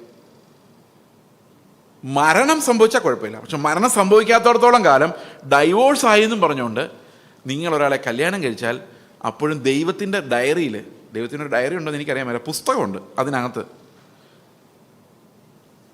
അവർ ഭാര്യാഭർത്താക്കന്മാരാണ്. ഓക്കെ, ഇനി അടുത്തത് സത്യം ചെയ്യുന്നതിനെ കുറിച്ചാണ്. നല്ല സ്പീഡ് പോകുന്നുണ്ട്, നല്ല സ്പീഡല്ലേ ഇപ്പം? അപ്പൊ കർത്താവ് നമ്മളോട് പറഞ്ഞൊരു കാര്യമാണ് സത്യം ചെയ്യരുത്. കള്ളസത്യം ചെയ്യരുതെന്നായിരുന്നു പഴയ നിയമത്തിൽ. അപ്പൊ നമ്മളൊരു വ്യത്യാസം, വലിയൊരു വ്യത്യാസം കാണാനുള്ളത് എന്താണെന്ന് വെച്ച് കഴിഞ്ഞാൽ, പഴയ നിയമത്തിൽ പറഞ്ഞതുപോലെ അല്ല കർത്താവ് പുതിയ നിയമത്തിൽ പറയുന്നത്. There is A marked difference. നമ്മൾ 38 മുതലുള്ള വാക്യം വായിക്കുമ്പോൾ we will examine that in detail. എന്താണ് ഈ പഴയ നിയമത്തിൽ പറഞ്ഞത് ഈ പുതിയ നിയമത്തിൽ പറഞ്ഞതുള്ള വ്യത്യാസം? We will see that later. Okay, കള്ളസത്യം ചെയ്യരുതെന്നും സത്യം ചെയ്ത് കർത്താവിനെ നിവർത്തിക്കണമെന്നും പൂർവന്മാരുടെ അരുളി ചെയ്ത് നിങ്ങൾ കേട്ടിട്ടുണ്ടല്ലോ, ഞാനോ നിങ്ങളോട് പറയുന്നത്. അപ്പം പൂർവന്മാരുടെ പരിപാടി ഒന്നും പോരാ, ഇനി എന്തു വേണം? ഞാൻ പറയുന്നതാണ് ദൈവരാജ്യത്തിൻ്റെ നിയമം. പൂർവന്മാർ പറഞ്ഞതെല്ലാം പുറമേ ഉള്ള ഒരു തോട് മാത്രമായിരുന്നു, പക്ഷേ അതിലെ അകത്തെ കാമ്പെന്ന് പറയുന്നത് ഞാൻ പറയുന്നതാണ്. അപ്പോൾ സത്യം ചെയ്യരുത്, സ്വർഗത്തെ കൊണ്ടരുത്, ഭൂമിയെ കൊണ്ടരുത്, യെരുശലേമിനെ കൊണ്ടരുത്, തലയെ കൊണ്ടരുത്. ഓക്കെ, നിങ്ങളുടെ വാക്ക് ഉവ്വ് ഉവ്വ് എന്നും ഇല്ല ഇല്ല എന്നുമായിരിക്കണം. ഇതിലധികമായത് ദുഷ്ടങ്കിൽ നിന്ന് വരുന്നു. ഇനി ഞാനൊരു ചെറിയൊരു സ്റ്റോറിയിലൂടെ ഞാനിത് എക്സ്പ്ലെയിൻ ചെയ്യാൻ ശ്രമിക്കാം. ഞാൻ രക്ഷാ അനുഭവത്തിൽ വരുന്ന 94 കോളേജ് പഠിക്കുന്ന സമയത്താണ്. അപ്പോൾ ഞാൻ ഹോസ്റ്റലിലാണ് നിൽക്കുന്നത്. ഈ ഹോസ്റ്റലിൽ നിൽക്കുമ്പം രക്ഷിക്കപ്പെട്ട സമയമായതുകൊണ്ട് സത്യം പറയണമെന്ന് ഭയങ്കര നിർബന്ധമാണ്. അതായത് അബദ്ധത്തിൽ പോലും ഒരു കള്ളം പറയരുത് എന്നുള്ളതാണ്. അതിനുവേണ്ടി വളരെ സൂക്ഷിക്കും. നമ്മൾ എന്ത് പറയുമ്പോഴും സൂക്ഷിച്ച് പറയും. അപ്പം പതുക്കെ പതുക്കെ ഞങ്ങളുടെ ഹോസ്റ്റലിലെ വാർഡൻ എന്നെ ഭയങ്കര വിശ്വാസമായി. ഞാൻ എന്ത് പറഞ്ഞാലും പുള്ളി അതുപോലെ വിശ്വസിക്കും. ഞാൻ പറയും ഇപ്പോൾ വെളിയിൽ മഴയാന്ന് പറഞ്ഞാൽ ആണോ കുട എടുത്തുകൊണ്ട് വരാൻ പറയും. അത്ര വിശ്വാസം. ഏതെങ്കിലും പിള്ളേർ വഴക്കുണ്ടാക്കി ഉടനെ പറയും ചേസിനെ വിളിക്കാമെന്ന് പറയും. ഞാൻ ചെല്ലും, ഞാൻ പറയും ഇങ്ങനെ അയാളെ മാന്തി, ഇയാളെ തൊഴിച്ചു. ഓക്കെ, പിന്നെ അവരോടൊരു ചോദ്യമില്ല. ഇങ്ങനെ ഞാൻ സുഖമായിട്ട് വാഴുകയായിരുന്നു. അതായത് എന്ത് പറഞ്ഞാലും വാർഡനും കേൾക്കുകയും രസമല്ലേ. പക്ഷേ ദുർവിനിയോഗം ചെയ്തില്ല, ചെയ്യാതെ സൂക്ഷിച്ചു. കാരണം ഇത് പൊട്ടിയല്ലോ. അപ്പോൾ ഇങ്ങനെ സത്യസന്ധനായി അഭിനയിച്ച് ഞാൻ ആദ്യകാലങ്ങളൊക്കെ ചെലവഴിച്ചു. അങ്ങനെ ഇരിക്കും ഒരു ദിവസം എനിക്കൊരു വല്ലാത്ത ബുദ്ധി തോന്നി. പതിവില്ലാതെ ഞാനൊരു കുറേ നേരം കണ്ടിന്യൂസ് ആയിട്ടിരുന്ന് പഠിച്ചു. കുറേ പെൻഡിങ് ആയിരുന്നു, ഒത്തിരി പഠിക്കാൻ ബാക്കിയുണ്ടായിരുന്നു. ഞാനൊരു ഒരു ദിവസം തലേദിവസം രാത്രി 1 മണിക്കൂർ മറ്റോ ഉറങ്ങിയുള്ളൂ. ഫുൾ ടൈം ഇങ്ങനെ എഴുതി പഠിച്ച് പിറ്റേ ദിവസം രാവിലെയായി ആഹാരം കഴിക്കാൻ വേണ്ടി മാത്രം എഴുന്നേറ്റ് പോയി. രാത്രിയായി 11 മണിയായി, ബോധം പോയി, ഒറ്റ ഉറക്കം ഉറങ്ങി. അന്ന് രാത്രിയിൽ അവിടെ ഒരു അത്ഭുതം സംഭവിച്ചു. ഞാൻ താമസിച്ചിരുന്ന റൂമിൻ്റെ വെളിയിൽ അതിൻ്റെ താഴെ റൂമിൻ്റെ ഒരു സ്റ്റെപ്പ് ഇറങ്ങുമ്പോൾ അവിടെ ഒരു നമ്മുടെ പഴയ കറക്കുന്ന ഫോണുണ്ടല്ലോ, റിങ്, ആ ഒരു ഫോൺ ഇങ്ങനെ വയറിൽ ഒരു പടിയിൽ വെച്ചായിരുന്നു. ആ ഹോസ്റ്റലിൽ ഒരുത്തൻ, അന്ന് പുതുതായിട്ട് വന്ന ഒരുത്തൻ, ഈ പടിയിലൊരു ഗുണ്ട് കൊണ്ടുപോയി വെച്ച് അത് പൊട്ടിച്ചു. ഗുണ്ടെന്ന് പറഞ്ഞാൽ മനസ്സിലായോ? ഭയങ്കര പടക്കം. ആ പടക്കം വെച്ച് ആ ടെലിഫോൺ ചിതറിപ്പോയി. എൻ്റെ റിസീവർ ഇങ്ങനെ തൂങ്ങിക്കിടന്നു. അത് വെച്ചിരുന്ന തടിയുടെ സ്റ്റാൻഡ് ചിന്ന ഭിന്നമായിപ്പോയി. അവിടുന്ന് 100 മീറ്റർ ദൂരെ ചാലുകുന്ന് ജംഗ്ഷനിൽ നിന്ന് ഒരാൾക്കാർ ഓടി വന്നു ഈ സൗണ്ട് കേട്ടിട്ട്. എല്ലാവരും ചാപ്പലിൽ കൂടി ഉടനെ വാർഡൻ പെട്ടെന്ന് ചേസ് എവിടെ? കാരണം ഞാനാണ് അവിടുത്തെ എന്താ പറയുന്നത്, ഈ വാർഡൻ്റെ സത്യം സൂക്ഷിപ്പുകാരൻ. ഞാനില്ല, ഞാൻ ഭയങ്കര ഉറക്കം, ഈ ഗുണ്ട് പൊട്ടിയത് ഞാൻ അറിഞ്ഞില്ല. ആരോ വന്ന് എന്നെ തട്ടി എഴുന്നേപ്പിച്ചിട്ട് ഞാൻ ബോംബ് പൊട്ടി താഴെ. ഞാൻ ഓടി ചെന്നപ്പം പറഞ്ഞു, ചേച്ച എന്തെങ്കിലും അറിയാം? ഞാൻ പറഞ്ഞു, എന്താ സാർ? ബോംബ് പൊട്ടി. എവിടെ? അപ്പം അറിഞ്ഞില്ല. ഇല്ല, എവിടെ? നാട് മുഴുവൻ അറിഞ്ഞ? ഞാൻ പറഞ്ഞു, ഞാൻ അറിഞ്ഞില്ല. പുള്ളിയുടെ ഉള്ളിലൊരു സംശയമുണ്ട്, ഞാനാണോ? എനിക്കറിയാം. ആ സംശയം പുള്ളി അങ്ങനെ വെച്ചോണ്ടിരുന്നു. അങ്ങനെ ഒരു ദിവസം പുള്ളി അപ്പം ഈ ബോംബ് പൊട്ടി കഴിഞ്ഞപ്പം പുള്ളിക്ക് ഏത് റൂമിൽ ചെന്നാലും വെടിമരുന്നിൻ്റെ മണം വരും. ഈ തിയറി ഓഫ് അസോസിയേഷൻ എന്ന് പറയുന്ന ഒരു സൈക്കോളജിക്കൽ പ്രോബ്ലമാണ്. പുള്ളി ഏത് റൂമിൽ ചെന്നാലും ഇങ്ങനെ മണം പിടിക്കും. അപ്പോൾ ഒരു റൂമിൽ ഇരുന്നുകൊണ്ട് പുള്ളി ഇങ്ങനെ മണം പിടിച്ചു. പുള്ളിക്ക് എന്തോ സംശയം വന്നു. പുള്ളി ചേസിങ് വന്നേ, ഇവിടെ ഒരു വെടിമരുന്നിൻ്റെ മണം വരുന്നില്ല. അപ്പം ഞാൻ മൂക്കൊന്ന് വലിച്ചു. പക്ഷേ എന്താ പറ്റുമെന്ന് വെച്ച് കഴിഞ്ഞാൽ, സത്യമായിട്ടും ഞാൻ നിങ്ങളോട് സത്യം പറയാം, ആണിടേണ്ട കാര്യമില്ല, പറഞ്ഞു പോകും, ജലദോഷമായിരുന്നു. എനിക്കൊരു മണവും കിട്ടിയില്ല. ഞാൻ പോലെ പറഞ്ഞു, എനിക്കൊരു മണവും കിട്ടുന്നില്ല, എനിക്ക് ജലദോഷമാണെന്ന് പറഞ്ഞ് ഇന്ന് കാണിച്ചു. പുള്ളിക്ക് അതോടെ മനസ്സിലായി ഞാനാണ് ബോംബ് വെച്ചത്, ഞാനല്ല. പിന്നെ ഞാൻ എന്നാ പറഞ്ഞാലും പുള്ളി വിശ്വസിക്കില്ല. ഉവ്വല്ല, ഇല്ല ഇല്ല അല്ല, ഇല്ല എന്ന് പറഞ്ഞാൽ 10 പ്രാവശ്യം ആണിടണം. അതായത് എൻ്റെ ക്രെഡിബിലിറ്റി പോയി. നമ്മൾ ഈ കള്ളം പറഞ്ഞ ഒരു ശീലം നമുക്കുണ്ടെങ്കിൽ നമുക്ക് ആൾക്കാരുടെ മുമ്പിൽ ക്രെഡിബിലിറ്റി ഇല്ല. അപ്പം നമ്മൾ ആണയിടേണ്ടി വരും. സത്യമായിട്ടും ബ്രദറെ, അതെന്തിനാന്ന് വെച്ച് കഴിഞ്ഞാൽ, കള്ളം വിശ്വസിപ്പിക്കാനുള്ള ഒരു തന്ത്രമാണ് ആണ. ഓക്കെ ആണോ? അപ്പോൾ ആണയാണ് എല്ലാത്തിനും തീർച്ച വരുത്തുന്നത്. എബ്രായ ലേഖനത്തിൽ പറയുന്നുണ്ട്, ഈ ആണയ്ക്ക് ഭയങ്കര പ്രാധാന്യമുണ്ട്. മനുഷ്യരോട് ആണ ഇടരുതെന്ന് പറഞ്ഞ ദൈവം എബ്രായ ലേഖനത്തിൽ പറയുന്നത് അവൻ ഒരാണയാൽ വാഗ്ദത്തം നൽകി. അപ്പൊ ഞാൻ ആലോചിച്ചു, മനുഷ്യരോട് ആണയിടരുതെന്ന് പറഞ്ഞ ദൈവം എന്തിനാണ്? കാരണം ഈ ദൈവം നമ്മളെ രക്ഷിക്കും എന്ന് പറയുന്നത് ആർക്കും വിശ്വസിക്കാൻ പറ്റുന്നൊരു കാര്യമല്ല.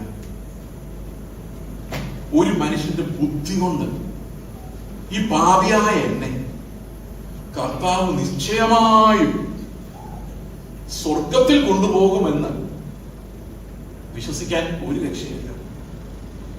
എബ്രഹാമിനും അതേ പരിസ്ഥിതിയായിരുന്നു.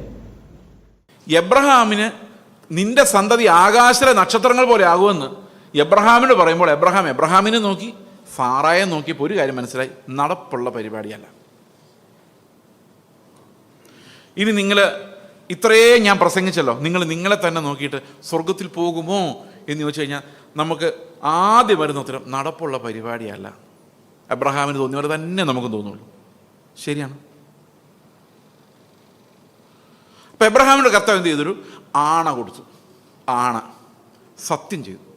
എനിക്ക് ഭയങ്കര വിഷമം അത് വായിക്കുമ്പോൾ. കർത്താവിന് നമ്മളോട് സത്യം ചെയ്യേണ്ടി വരുവാ. കാരണം ദൈവം പറഞ്ഞാൽ പോലും വിശ്വാസമില്ല.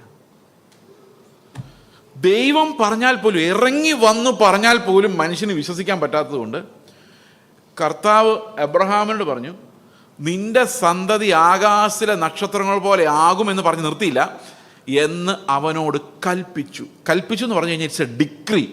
ദൈവം കൽപ്പിച്ചു, ഓർഡർ പാസ് ചെയ്തു. അപ്പം അത് ഉറപ്പായ വാഗ്ദത്തോടെ വെച്ചിട്ടാണ് ആണയിട്ട്. എന്തിനാ? ഈ വാഗ്ദത്തം ഉറപ്പിക്കാൻ വേണ്ടിയാ. അപ്പോൾ അവസാനം ഒരു ഇസാക്ക് മാത്രമേ ഉള്ളൂ. ഈ ആണയുടെ ശക്തി പറയാൻ വേണ്ടിയാ. അവസാനം ഇസാക്ക് മാത്രമേ ഉള്ളൂ, അല്ലേ? വയസ്സുമായി. അപ്പോൾ എബ്രഹാമിന് എത്ര വയസ്സായി? ഒരു 115 വയസ്സെങ്കിലും ആയി. സാറ മരിക്കാറായ സമയത്ത് കർത്താവ് എബ്രഹാമിനോട് പറയാണ്, നിന്റെ ഏകജാതനായ, അപ്പോൾ ഇസ്മായിലിനൊന്നും കർത്താവ് ചിന്തിക്കുന്നില്ല, ഇസഹാക്കിനെ മോറിയ മലയിൽ കൊണ്ടുവന്ന് എനിക്കായിട്ട് യാഗം കഴിക്കണം. അപ്പം എബ്രഹാം എന്താ സാധാരണഗതിയിൽ ദൈവത്തോട് പറയേണ്ടത്? കർത്താവെ, നീയല്ലേ കർത്താവെ വാഗ്ദത്തം. എന്താ വാഗ്ദത്തം? നിന്റെ സന്തതി ആകാശത്തിലെ നക്ഷത്രങ്ങൾ പോലെയാണ്. ആകെ ഇസ്ഹാക്കല്ലേ ഉള്ളൂ. എൻ്റെ പ്രായം 115. എൻ്റെ ഭാര്യ ഇപ്പം മരിക്കാറായി. ഈ ഇസ്ഹാക്കിനെയും കൂടെ ഞാൻ യാഗം കഴിച്ചാൽ എൻ്റെ അവസ്ഥ എന്താകും കർത്താവെ എന്നല്ലേ ഞാനാണ് അങ്ങനെ ചോദിക്കില്ല. കാരണം എബ്രഹാമിന് ഇങ്ങനെ ദൈവത്തോട് പ്ലീഡ് ചെയ്തിട്ടുള്ള ഒരു ചരിത്രമുണ്ട്. സോദോം ഗൊമോറയെ നശിപ്പിക്കാൻ പോകുന്ന സമയത്ത് എബ്രഹാം കാല് പിടിച്ച് കരഞ്ഞ് നിലവിളിച്ച് ഒരാളെങ്കിലും ഉണ്ടെങ്കിൽ, അത് അങ്ങനെ ഒന്നും ഇപ്പോൾ പറഞ്ഞില്ല. എന്താ കാര്യം എന്നറിയോ? പൗലോസാണ് അതിന് മറുപടി പറയുന്നത്. അതുകൊണ്ടാണ് ഞാൻ ഇന്നലെ നിങ്ങളോട് പറഞ്ഞത്, പഴയ നിയമം ഒരിക്കലും ശാസ്ത്രിമാരും പരീശന്മാരും വായിച്ച പോലെ വായിക്കരുത്, അപ്പോസ്തലന്മാർ വായിച്ച പോലെ വായിക്കണം. അപ്പോഴാണ് എന്താണ് എബ്രഹാം അങ്ങനെ അനുസരിക്കാനുള്ള കാരണമെന്ന് മനസ്സിലാകുന്നത്. എബ്രഹാമിന് കൊടുത്ത ആണയുടെ പവർ അത്. കാരണം എബ്രഹാമിൻ്റെ കർത്താവ് പറഞ്ഞായിരുന്നു, എന്ത് സംഭവിച്ചാലും നിന്റെ സന്തതി ആകാശത്തിലെ നക്ഷത്രങ്ങൾ പോലെ ആകും. അപ്പോൾ ഈ കൊച്ചുമായിട്ട് യാഗം അർപ്പിക്കാൻ പോകുമ്പോൾ എബ്രഹാമിൻ്റെ മനസ്സിൽ എന്താണെന്നാ പൗലോസ് പറയുന്നറിയോ? മരിച്ചവരെ ഉയർപ്പിക്കുകയും ഇല്ലാത്തതിനെ ഉള്ളതുപോലെ വിളിച്ചു വരുത്തുകയും ചെയ്യുന്നവനായി താൻ വിശ്വസിച്ച ദൈവത്തിൽ. അപ്പോൾ ഈ ആണയിട്ടുണ്ട് എന്തുണ്ടായി? അബ്രഹാമിന് എന്തുണ്ടായി? ഒരു വിശ്വാസം ഉണ്ടായി. എന്താ വിശ്വാസം ഉണ്ടായത്? ഈ ഇസ്ഹാക്ക് ഉണ്ടെങ്കിലും ഇല്ലെങ്കിലും ദൈവം ഡിക്രി പുറപ്പെടുവിച്ചിരിക്കുന്നത് കൊണ്ട്, ആണയിട്ടിരിക്കുന്നത് കൊണ്ട് അതൊരിക്കലും മുടങ്ങുകയില്ല. ഞാൻ അതിനെക്കുറിച്ച് ഭാരപ്പെടേണ്ട കാര്യമില്ല. അതിൻ്റെ കൂടെ ഉണ്ടായ വിശ്വാസം കേട്ടാൽ നിങ്ങൾ ഞെട്ടിപ്പോകും. അതാണ് വിശ്വാസത്താലുള്ള നീതീകരണം, നീതീകരണത്തിന് ശേഷമുള്ള വിശുദ്ധീകരണം, വിശുദ്ധീകരണത്താലുള്ള അനുസരണം. അത് എബ്രഹാമിൻ്റെ ലൈഫിൽ നമുക്ക് കാണാം. എന്നിട്ട് എബ്രഹാം ഈ കൊച്ചുമായിട്ട് പോയി അവിടെ ചെന്നു. അപ്പോൾ എബ്രഹാമിൻ്റെ മനസ്സിലുണ്ടായിരുന്ന വിശ്വാസം, മരിച്ചവരെ ഉയർപ്പിക്കുന്ന ദൈവം. ഇത് റോമാലേഖനം 4:17. മരിച്ചവരെ ഉയർപ്പിക്കുകയും ഇല്ലാത്തതിനെ ഉള്ളതുപോലെ വിളിച്ചു വരുത്തുകയും ചെയ്യുന്നവനായി താൻ വിശ്വസിച്ച ദൈവത്തിൽ. അപ്പം അബ്രഹാം വിശ്വസിക്കുകയാണ്, ഞാൻ ഇവനെ യാഗം കഴിച്ചാലും ദൈവത്തിന് ഇവനെ വീണ്ടും പുനരുത്ഥാനം ചെയ്യിപ്പിച്ച് എനിക്ക് തരാൻ പറ്റും. കാരണം അവൻ്റെ ആണ അതുപോലെ കിടക്കുകയാണ്. ആ ആണ അവിടെ ഇല്ലെങ്കിലോ ഈ അനുസരണം ഉണ്ടാവില്ല. അതുകൊണ്ട് എബ്രായ ലേഖനത്തിൽ പറയുന്നത്, ആണയാലാണ് എബ്രഹാം എന്ത് ചെയ്ത് വിശ്വസിച്ചത്. കാരണം ദൈവം എന്ത് ചെയ്തു? ഒരു ആണയിട്ടു. ഈ ആണ, നമ്മളെല്ലാം ആണയിടുമ്പം നമ്മളെക്കാൾ വലിയ ആൾക്കാരെ കൊണ്ട് ആണയിടുന്നത്. നിങ്ങൾ ആരെങ്കിലും എൻ്റെ വീട്ടിലെ പൂച്ചയാണ് സത്യം എന്ന് പറഞ്ഞ് ആണയിട്ടിട്ടുണ്ടോ? എൻ്റെ തലയാണ് സത്യം എന്ന് പറഞ്ഞാണ്. ചിലപ്പോൾ എൻ്റെ തലമുടിയാന്ന് പറയുമോ? ഇല്ല. കാരണം എന്താ? നമ്മളെക്കാൾ വലുതിനെ കൊണ്ട്. അപ്പോൾ കർത്താവിനേക്കാൾ വലിയ ആരുമില്ല. ഞാനുണ്ട് പുത്രനെ ചൊല്ലി ആണയിട്ടു. അതാണ് എബ്രായത്തിൽ പറഞ്ഞത്. പുത്രന് ദൈവമാണല്ലോ. ദൈവത്തെ ചൊല്ലി തന്നെ ആണയിട്ടിട്ട് പറഞ്ഞു, ഇവൻ്റെ പൗരോഹിത്യം എന്നേക്കുമുള്ളത്. ആണയാൽ അവനെ പുരോഹിതനാക്കി എന്നാണ് പറയുന്നത്. എന്തുകൊണ്ടാണെന്നറിയാം? നമ്മുടെ വാഗ്ദത്തം ഉറപ്പിക്കാൻ വേണ്ടി. അതുപോലെ എബ്രഹാമിനോട് പറയാണ്, നിന്റെ സന്തതി ആകാശത്തിലെ നക്ഷത്രങ്ങൾ പോലെ ആകും. ഇപ്പോൾ ആകെ ഉള്ളത് ആരാണ്? ഇസാക്കിനെ യാഗം അർപ്പിക്കാൻ പോകും. അപ്പോൾ എബ്രഹാമിൻ്റെ മനസ്സിൽ പറയാണ്, ഈ എബ്രഹാം എൻ്റെ മകൻ മരിച്ചാലും ദൈവം അവനെ പുനരുത്ഥാനത്തോട് തിരിച്ചു തരും.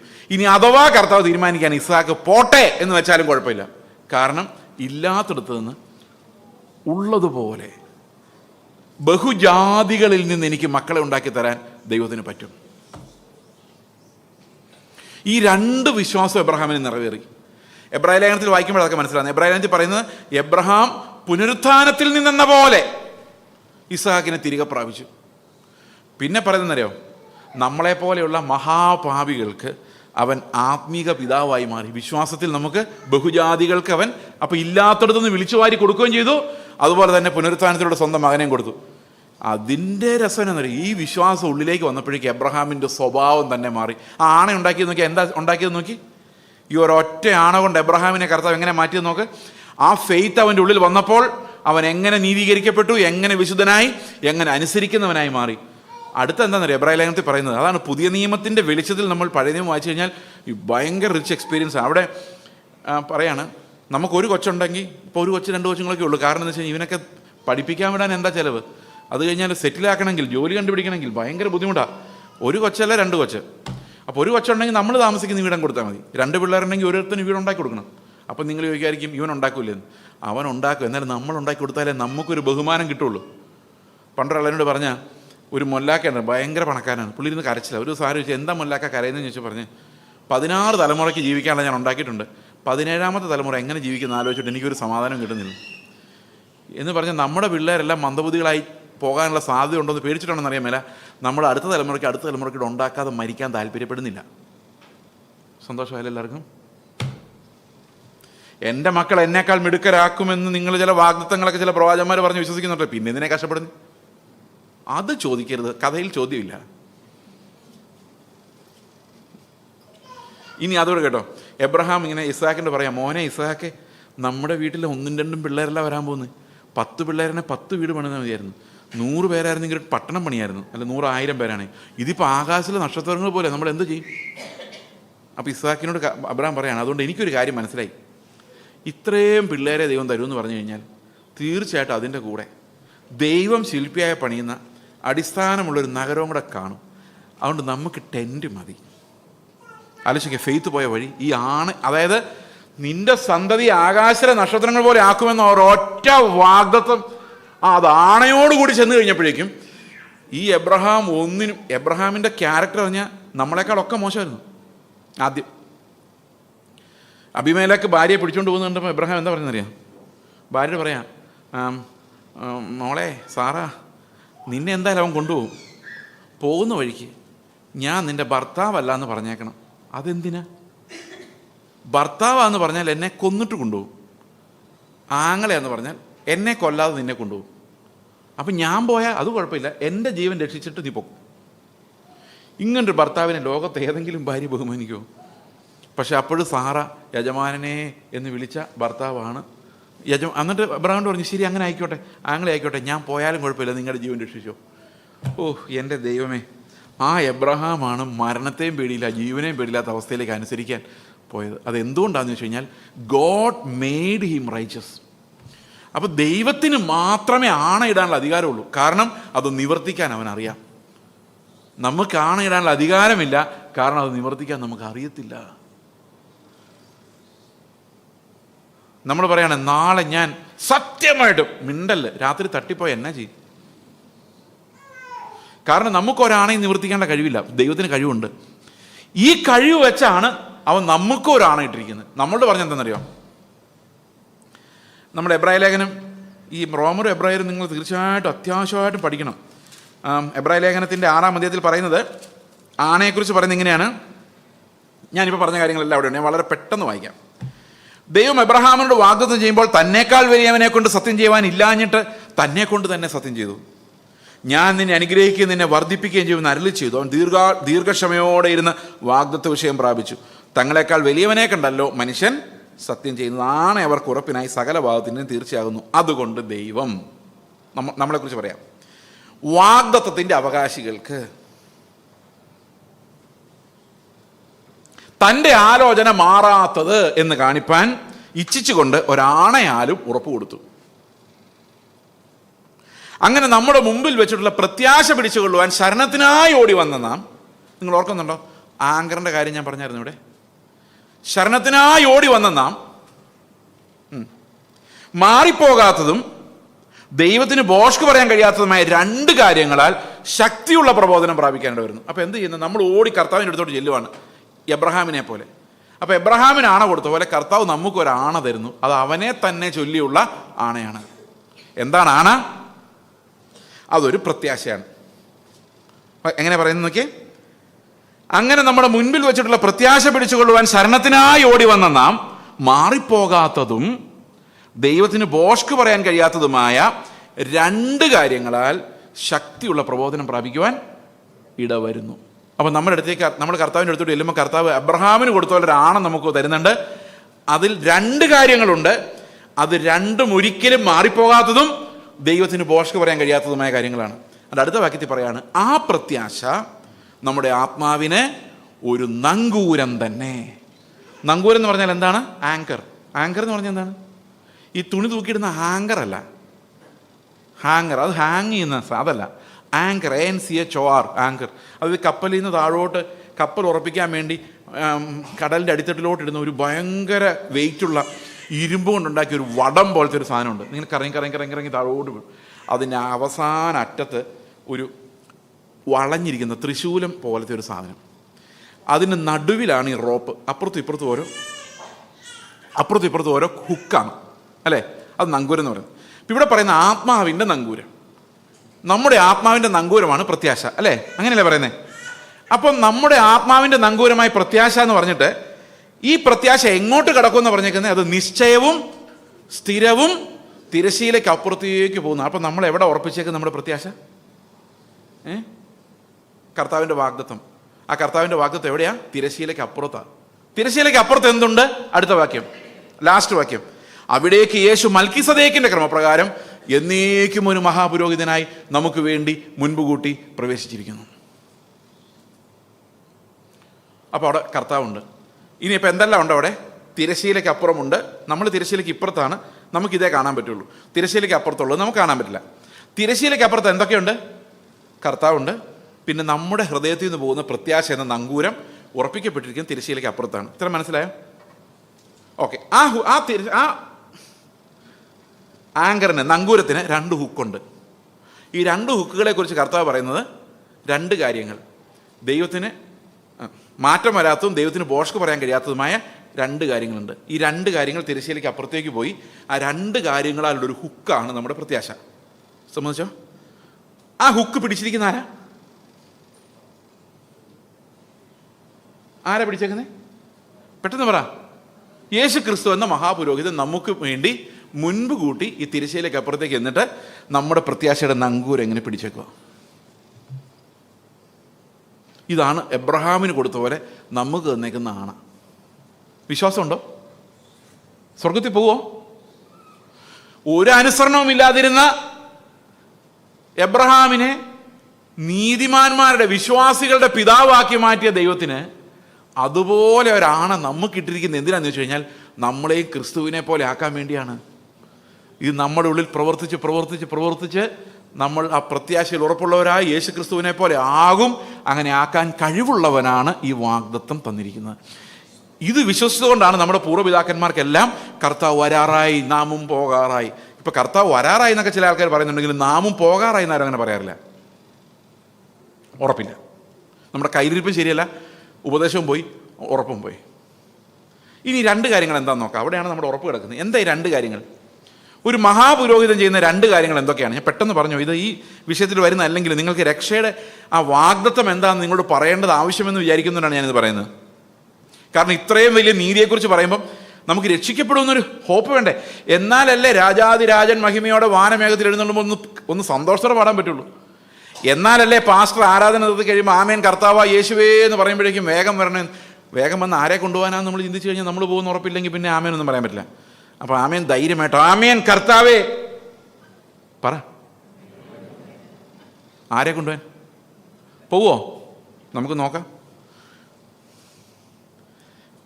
ഈ പ്രത്യാശ ഇല്ലാത്തവന് വിശുദ്ധീകരിക്കപ്പെടാൻ പറ്റില്ല. അവനിൽ ഈ പ്രത്യാശയുള്ളവൻ അവൻ ശുദ്ധനായിരിക്കുന്ന പോലെ നമ്മെ തന്നെ ശുദ്ധീകരിക്കും. കാരണം അങ്ങനെ പറ്റുള്ളൂ. അത് ഞാൻ എങ്ങനെയെന്ന് പറഞ്ഞാൽ, ഇപ്പോൾ ഈ ഹുക്ക് ഇങ്ങനെ തിരശ്ശീലയ്ക്ക് അപ്പുറത്ത് കിടക്കാം. ആ 2 കാര്യങ്ങൾ എന്തൊക്കെയാണ്? 1, മഹാപുരോഹിതൻ ചെയ്യുന്ന ഒന്നാമത്തെ കാര്യം എന്താ? യാഗം കഴിക്കുന്നു. 2ാമത്തെ കാര്യം എന്താ? അവൻ നമുക്കായി ഇടിവിൽ നിൽക്കുന്നു. ഇത് 2ഉം കർത്താവ് നമുക്ക് വേണ്ടി ചെയ്യുന്നുണ്ട്. അപ്പോൾ ആണ് ആരുടെ മേലെ കിടക്കുന്നത്? ക്രിസ്തുവിൻ്റെ മേലെ കിടക്കുന്നത്. ഇനി കർത്താവിൻ്റെ യാഗത്തെക്കുറിച്ച് ചിന്തിച്ചു നോക്കി. യാഗത്തെക്കുറിച്ച് എക്സ്പ്ലെയിൻ ചെയ്യാൻ വേണ്ടി എബ്രായ ലേഖനം 13-ാം അധ്യായത്തിലൊരു വാക്യമുണ്ട്. 13:11 പറയുന്നു, മഹാപുരോഹിതൻ പാപപരിഹാരത്തിനായി രക്തം വിശുദ്ധ മന്ദിരത്തിലേക്ക് കൊണ്ടുപോകുന്ന മൃഗങ്ങളുടെ ഉടൽ പാളയത്തിന് പുറത്തു വെച്ച് ചുട്ടുകളയുന്നു. അടുത്ത വാക്യം എന്താ? അങ്ങനെ യേശുവും സ്വന്തം രക്തത്താൽ ജനത്തെ വിശുദ്ധീകരിക്കേണ്ടതിന് നഗരവാതിലിന് പുറത്തു വെച്ച് കഷ്ടം അനുഭവിച്ചു. അപ്പം ഈ മൃഗത്തിന്റെ പ്രത്യേകത എന്താ? മൃഗത്തിന്റെ ശരീരം എവിടെയാ കഷ്ടം അനുഭവിക്കുന്നത്? പാളയത്തിന് പുറത്ത്. ക്രിസ്തു എവിടെയാ കഷ്ടം അനുഭവിച്ചത്? നഗരവാതിലിന് പുറത്ത്. അപ്പം ആ മൃഗത്തിന്റെ ബോഡി പാളയത്തിന് പുറത്ത് ചുട്ടുപോകുമ്പോൾ രക്തം എവിടെയാ? മഹാപുരോഹിതൻ രക്തവുമായിട്ട് എങ്ങോട്ട് പോയി? വിശുദ്ധ മന്ദിരത്തിലേക്ക് പോയി, അല്ലേ? അപ്പോൾ യേശുക്രിസ്തുവിന്റെ ശരീരം ഇവിടെ തകർക്കപ്പെടുമ്പോൾ ക്രിസ്തുവിന്റെ രക്തം എവിടെ അർപ്പിക്കപ്പെട്ടത്? എബ്രായ ലേഖനം 9:11 പറയുന്നു, ക്രിസ്തുവോ വരുവാനുള്ള നന്മകളുടെ മഹാപുരോഹിതനായി വന്നിട്ട് കൈപ്പണി ആയിട്ടുള്ളതല്ല, കൈപ്പണി അല്ലാത്തതും ഈ സൃഷ്ടിയിൽ ഉൾപ്പെടാത്തതുമായി വലിപ്പവും തികവുമുള്ളൊരു കൂടാരത്തിൽ കൂടി ആട്ടുകൊറ്റന്മാരുടെയും പശുകിടാങ്ങളുടെ രക്തത്താലല്ല, സ്വന്തം രക്തത്താൽ തന്നെ ഒരിക്കലായി പ്രവേശിച്ച് എന്നേക്കുമായുള്ളൊരു വീണ്ടെടുപ്പ് സാധിപ്പിച്ചിരിക്കുന്നു. അപ്പോൾ എന്താ പറഞ്ഞേക്കെന്നറിയാം? ഒറ്റ പ്രാവശ്യമാണ് കർത്താവ് രക്തം അർപ്പിച്ചത്. ആ രക്തം അർപ്പിച്ചോടെ എന്ത് സംഭവിച്ചു? നമുക്ക് ഈസി ആയിട്ട് ഏത് സമയത്തും കർത്താവിൻ്റെ അടുത്തേക്ക് ചെല്ലുവാൻ നമുക്ക് പറ്റും. കാരണം ആ രക്തം നിത്യതയിലാണ് അർപ്പിച്ചിരിക്കുന്നത്. അതുകൊണ്ട് അത് ഉണങ്ങിപ്പോകുന്നില്ല, ടൈമില്ല. എപ്പോഴും നമുക്ക് ആ രക്തത്താലുള്ള വീണ്ടെടുപ്പ് അങ്ങനെ ഓപ്പണായി കിടക്കുകയാണ്. അതാണ് ഒന്നാമത്തെ ഹുക്ക്. നിങ്ങൾ എത്ര ദൂരെ പോയാലും മടങ്ങി വരാൻ ആ ഹുക്ക് നിങ്ങളെ സഹായിക്കും. അപ്പോൾ ഏത് സമയത്ത് നമുക്ക് പറയാം, കർത്താവ് നിന്റെ രക്തത്താൽ വിശുദ്ധ മന്ദിരത്തിലേക്കുള്ള പ്രവേശനവും ദേവാലയത്തിലൊരു മഹാപുരോഹിതനും നമുക്കുള്ളത് കൊണ്ട് നാം ദുർമനസാക്ഷി നീങ്ങുമാറ് ഹൃദയത്തിൽ തളിക്കപ്പെട്ടവരും വിശ്വാസത്തിന്റെ പൂർണ്ണ നിശ്ചയമുള്ളവരുമായി ഹൃദയപരമാർത്ഥം അടുത്ത് ചെല്ലുക. കാരണം നിങ്ങളുടെ പ്രത്യാശയുടെ സ്വീകാരം നിങ്ങൾ മുറുകെ പിടിച്ചുകൊള്ളുക. എന്തുകൊണ്ടാണ്? അവിടെ കർത്താവിൻ്റെ രക്തം ഇന്നും എനിക്കായി ഗുണകരമായി സംസാരിച്ചുകൊണ്ടിരിക്കുന്നത്. അതൊരിക്കലും ഡ്രൈ ആയി പോകുന്നില്ല, ഉണങ്ങിപ്പോകുന്നില്ല. രണ്ടാമത്തെ ഹുക്ക് എന്താണെന്നറിയോ? എന്തുവാ? കർത്താവ് എനിക്ക് വേണ്ടി മധ്യസ്ഥ അണയ്ക്കുന്നു. ഞാനൊരു കാര്യം ചോദിക്കട്ടെ, നിങ്ങൾ പ്രാർത്ഥിക്കുമ്പോഴാണ്, നിങ്ങളുടെ പാസ്റ്റർ പ്രാർത്ഥിക്കുമ്പോഴാണ് പെട്ടെന്ന് കർത്താവ് കേൾക്കുന്നത്?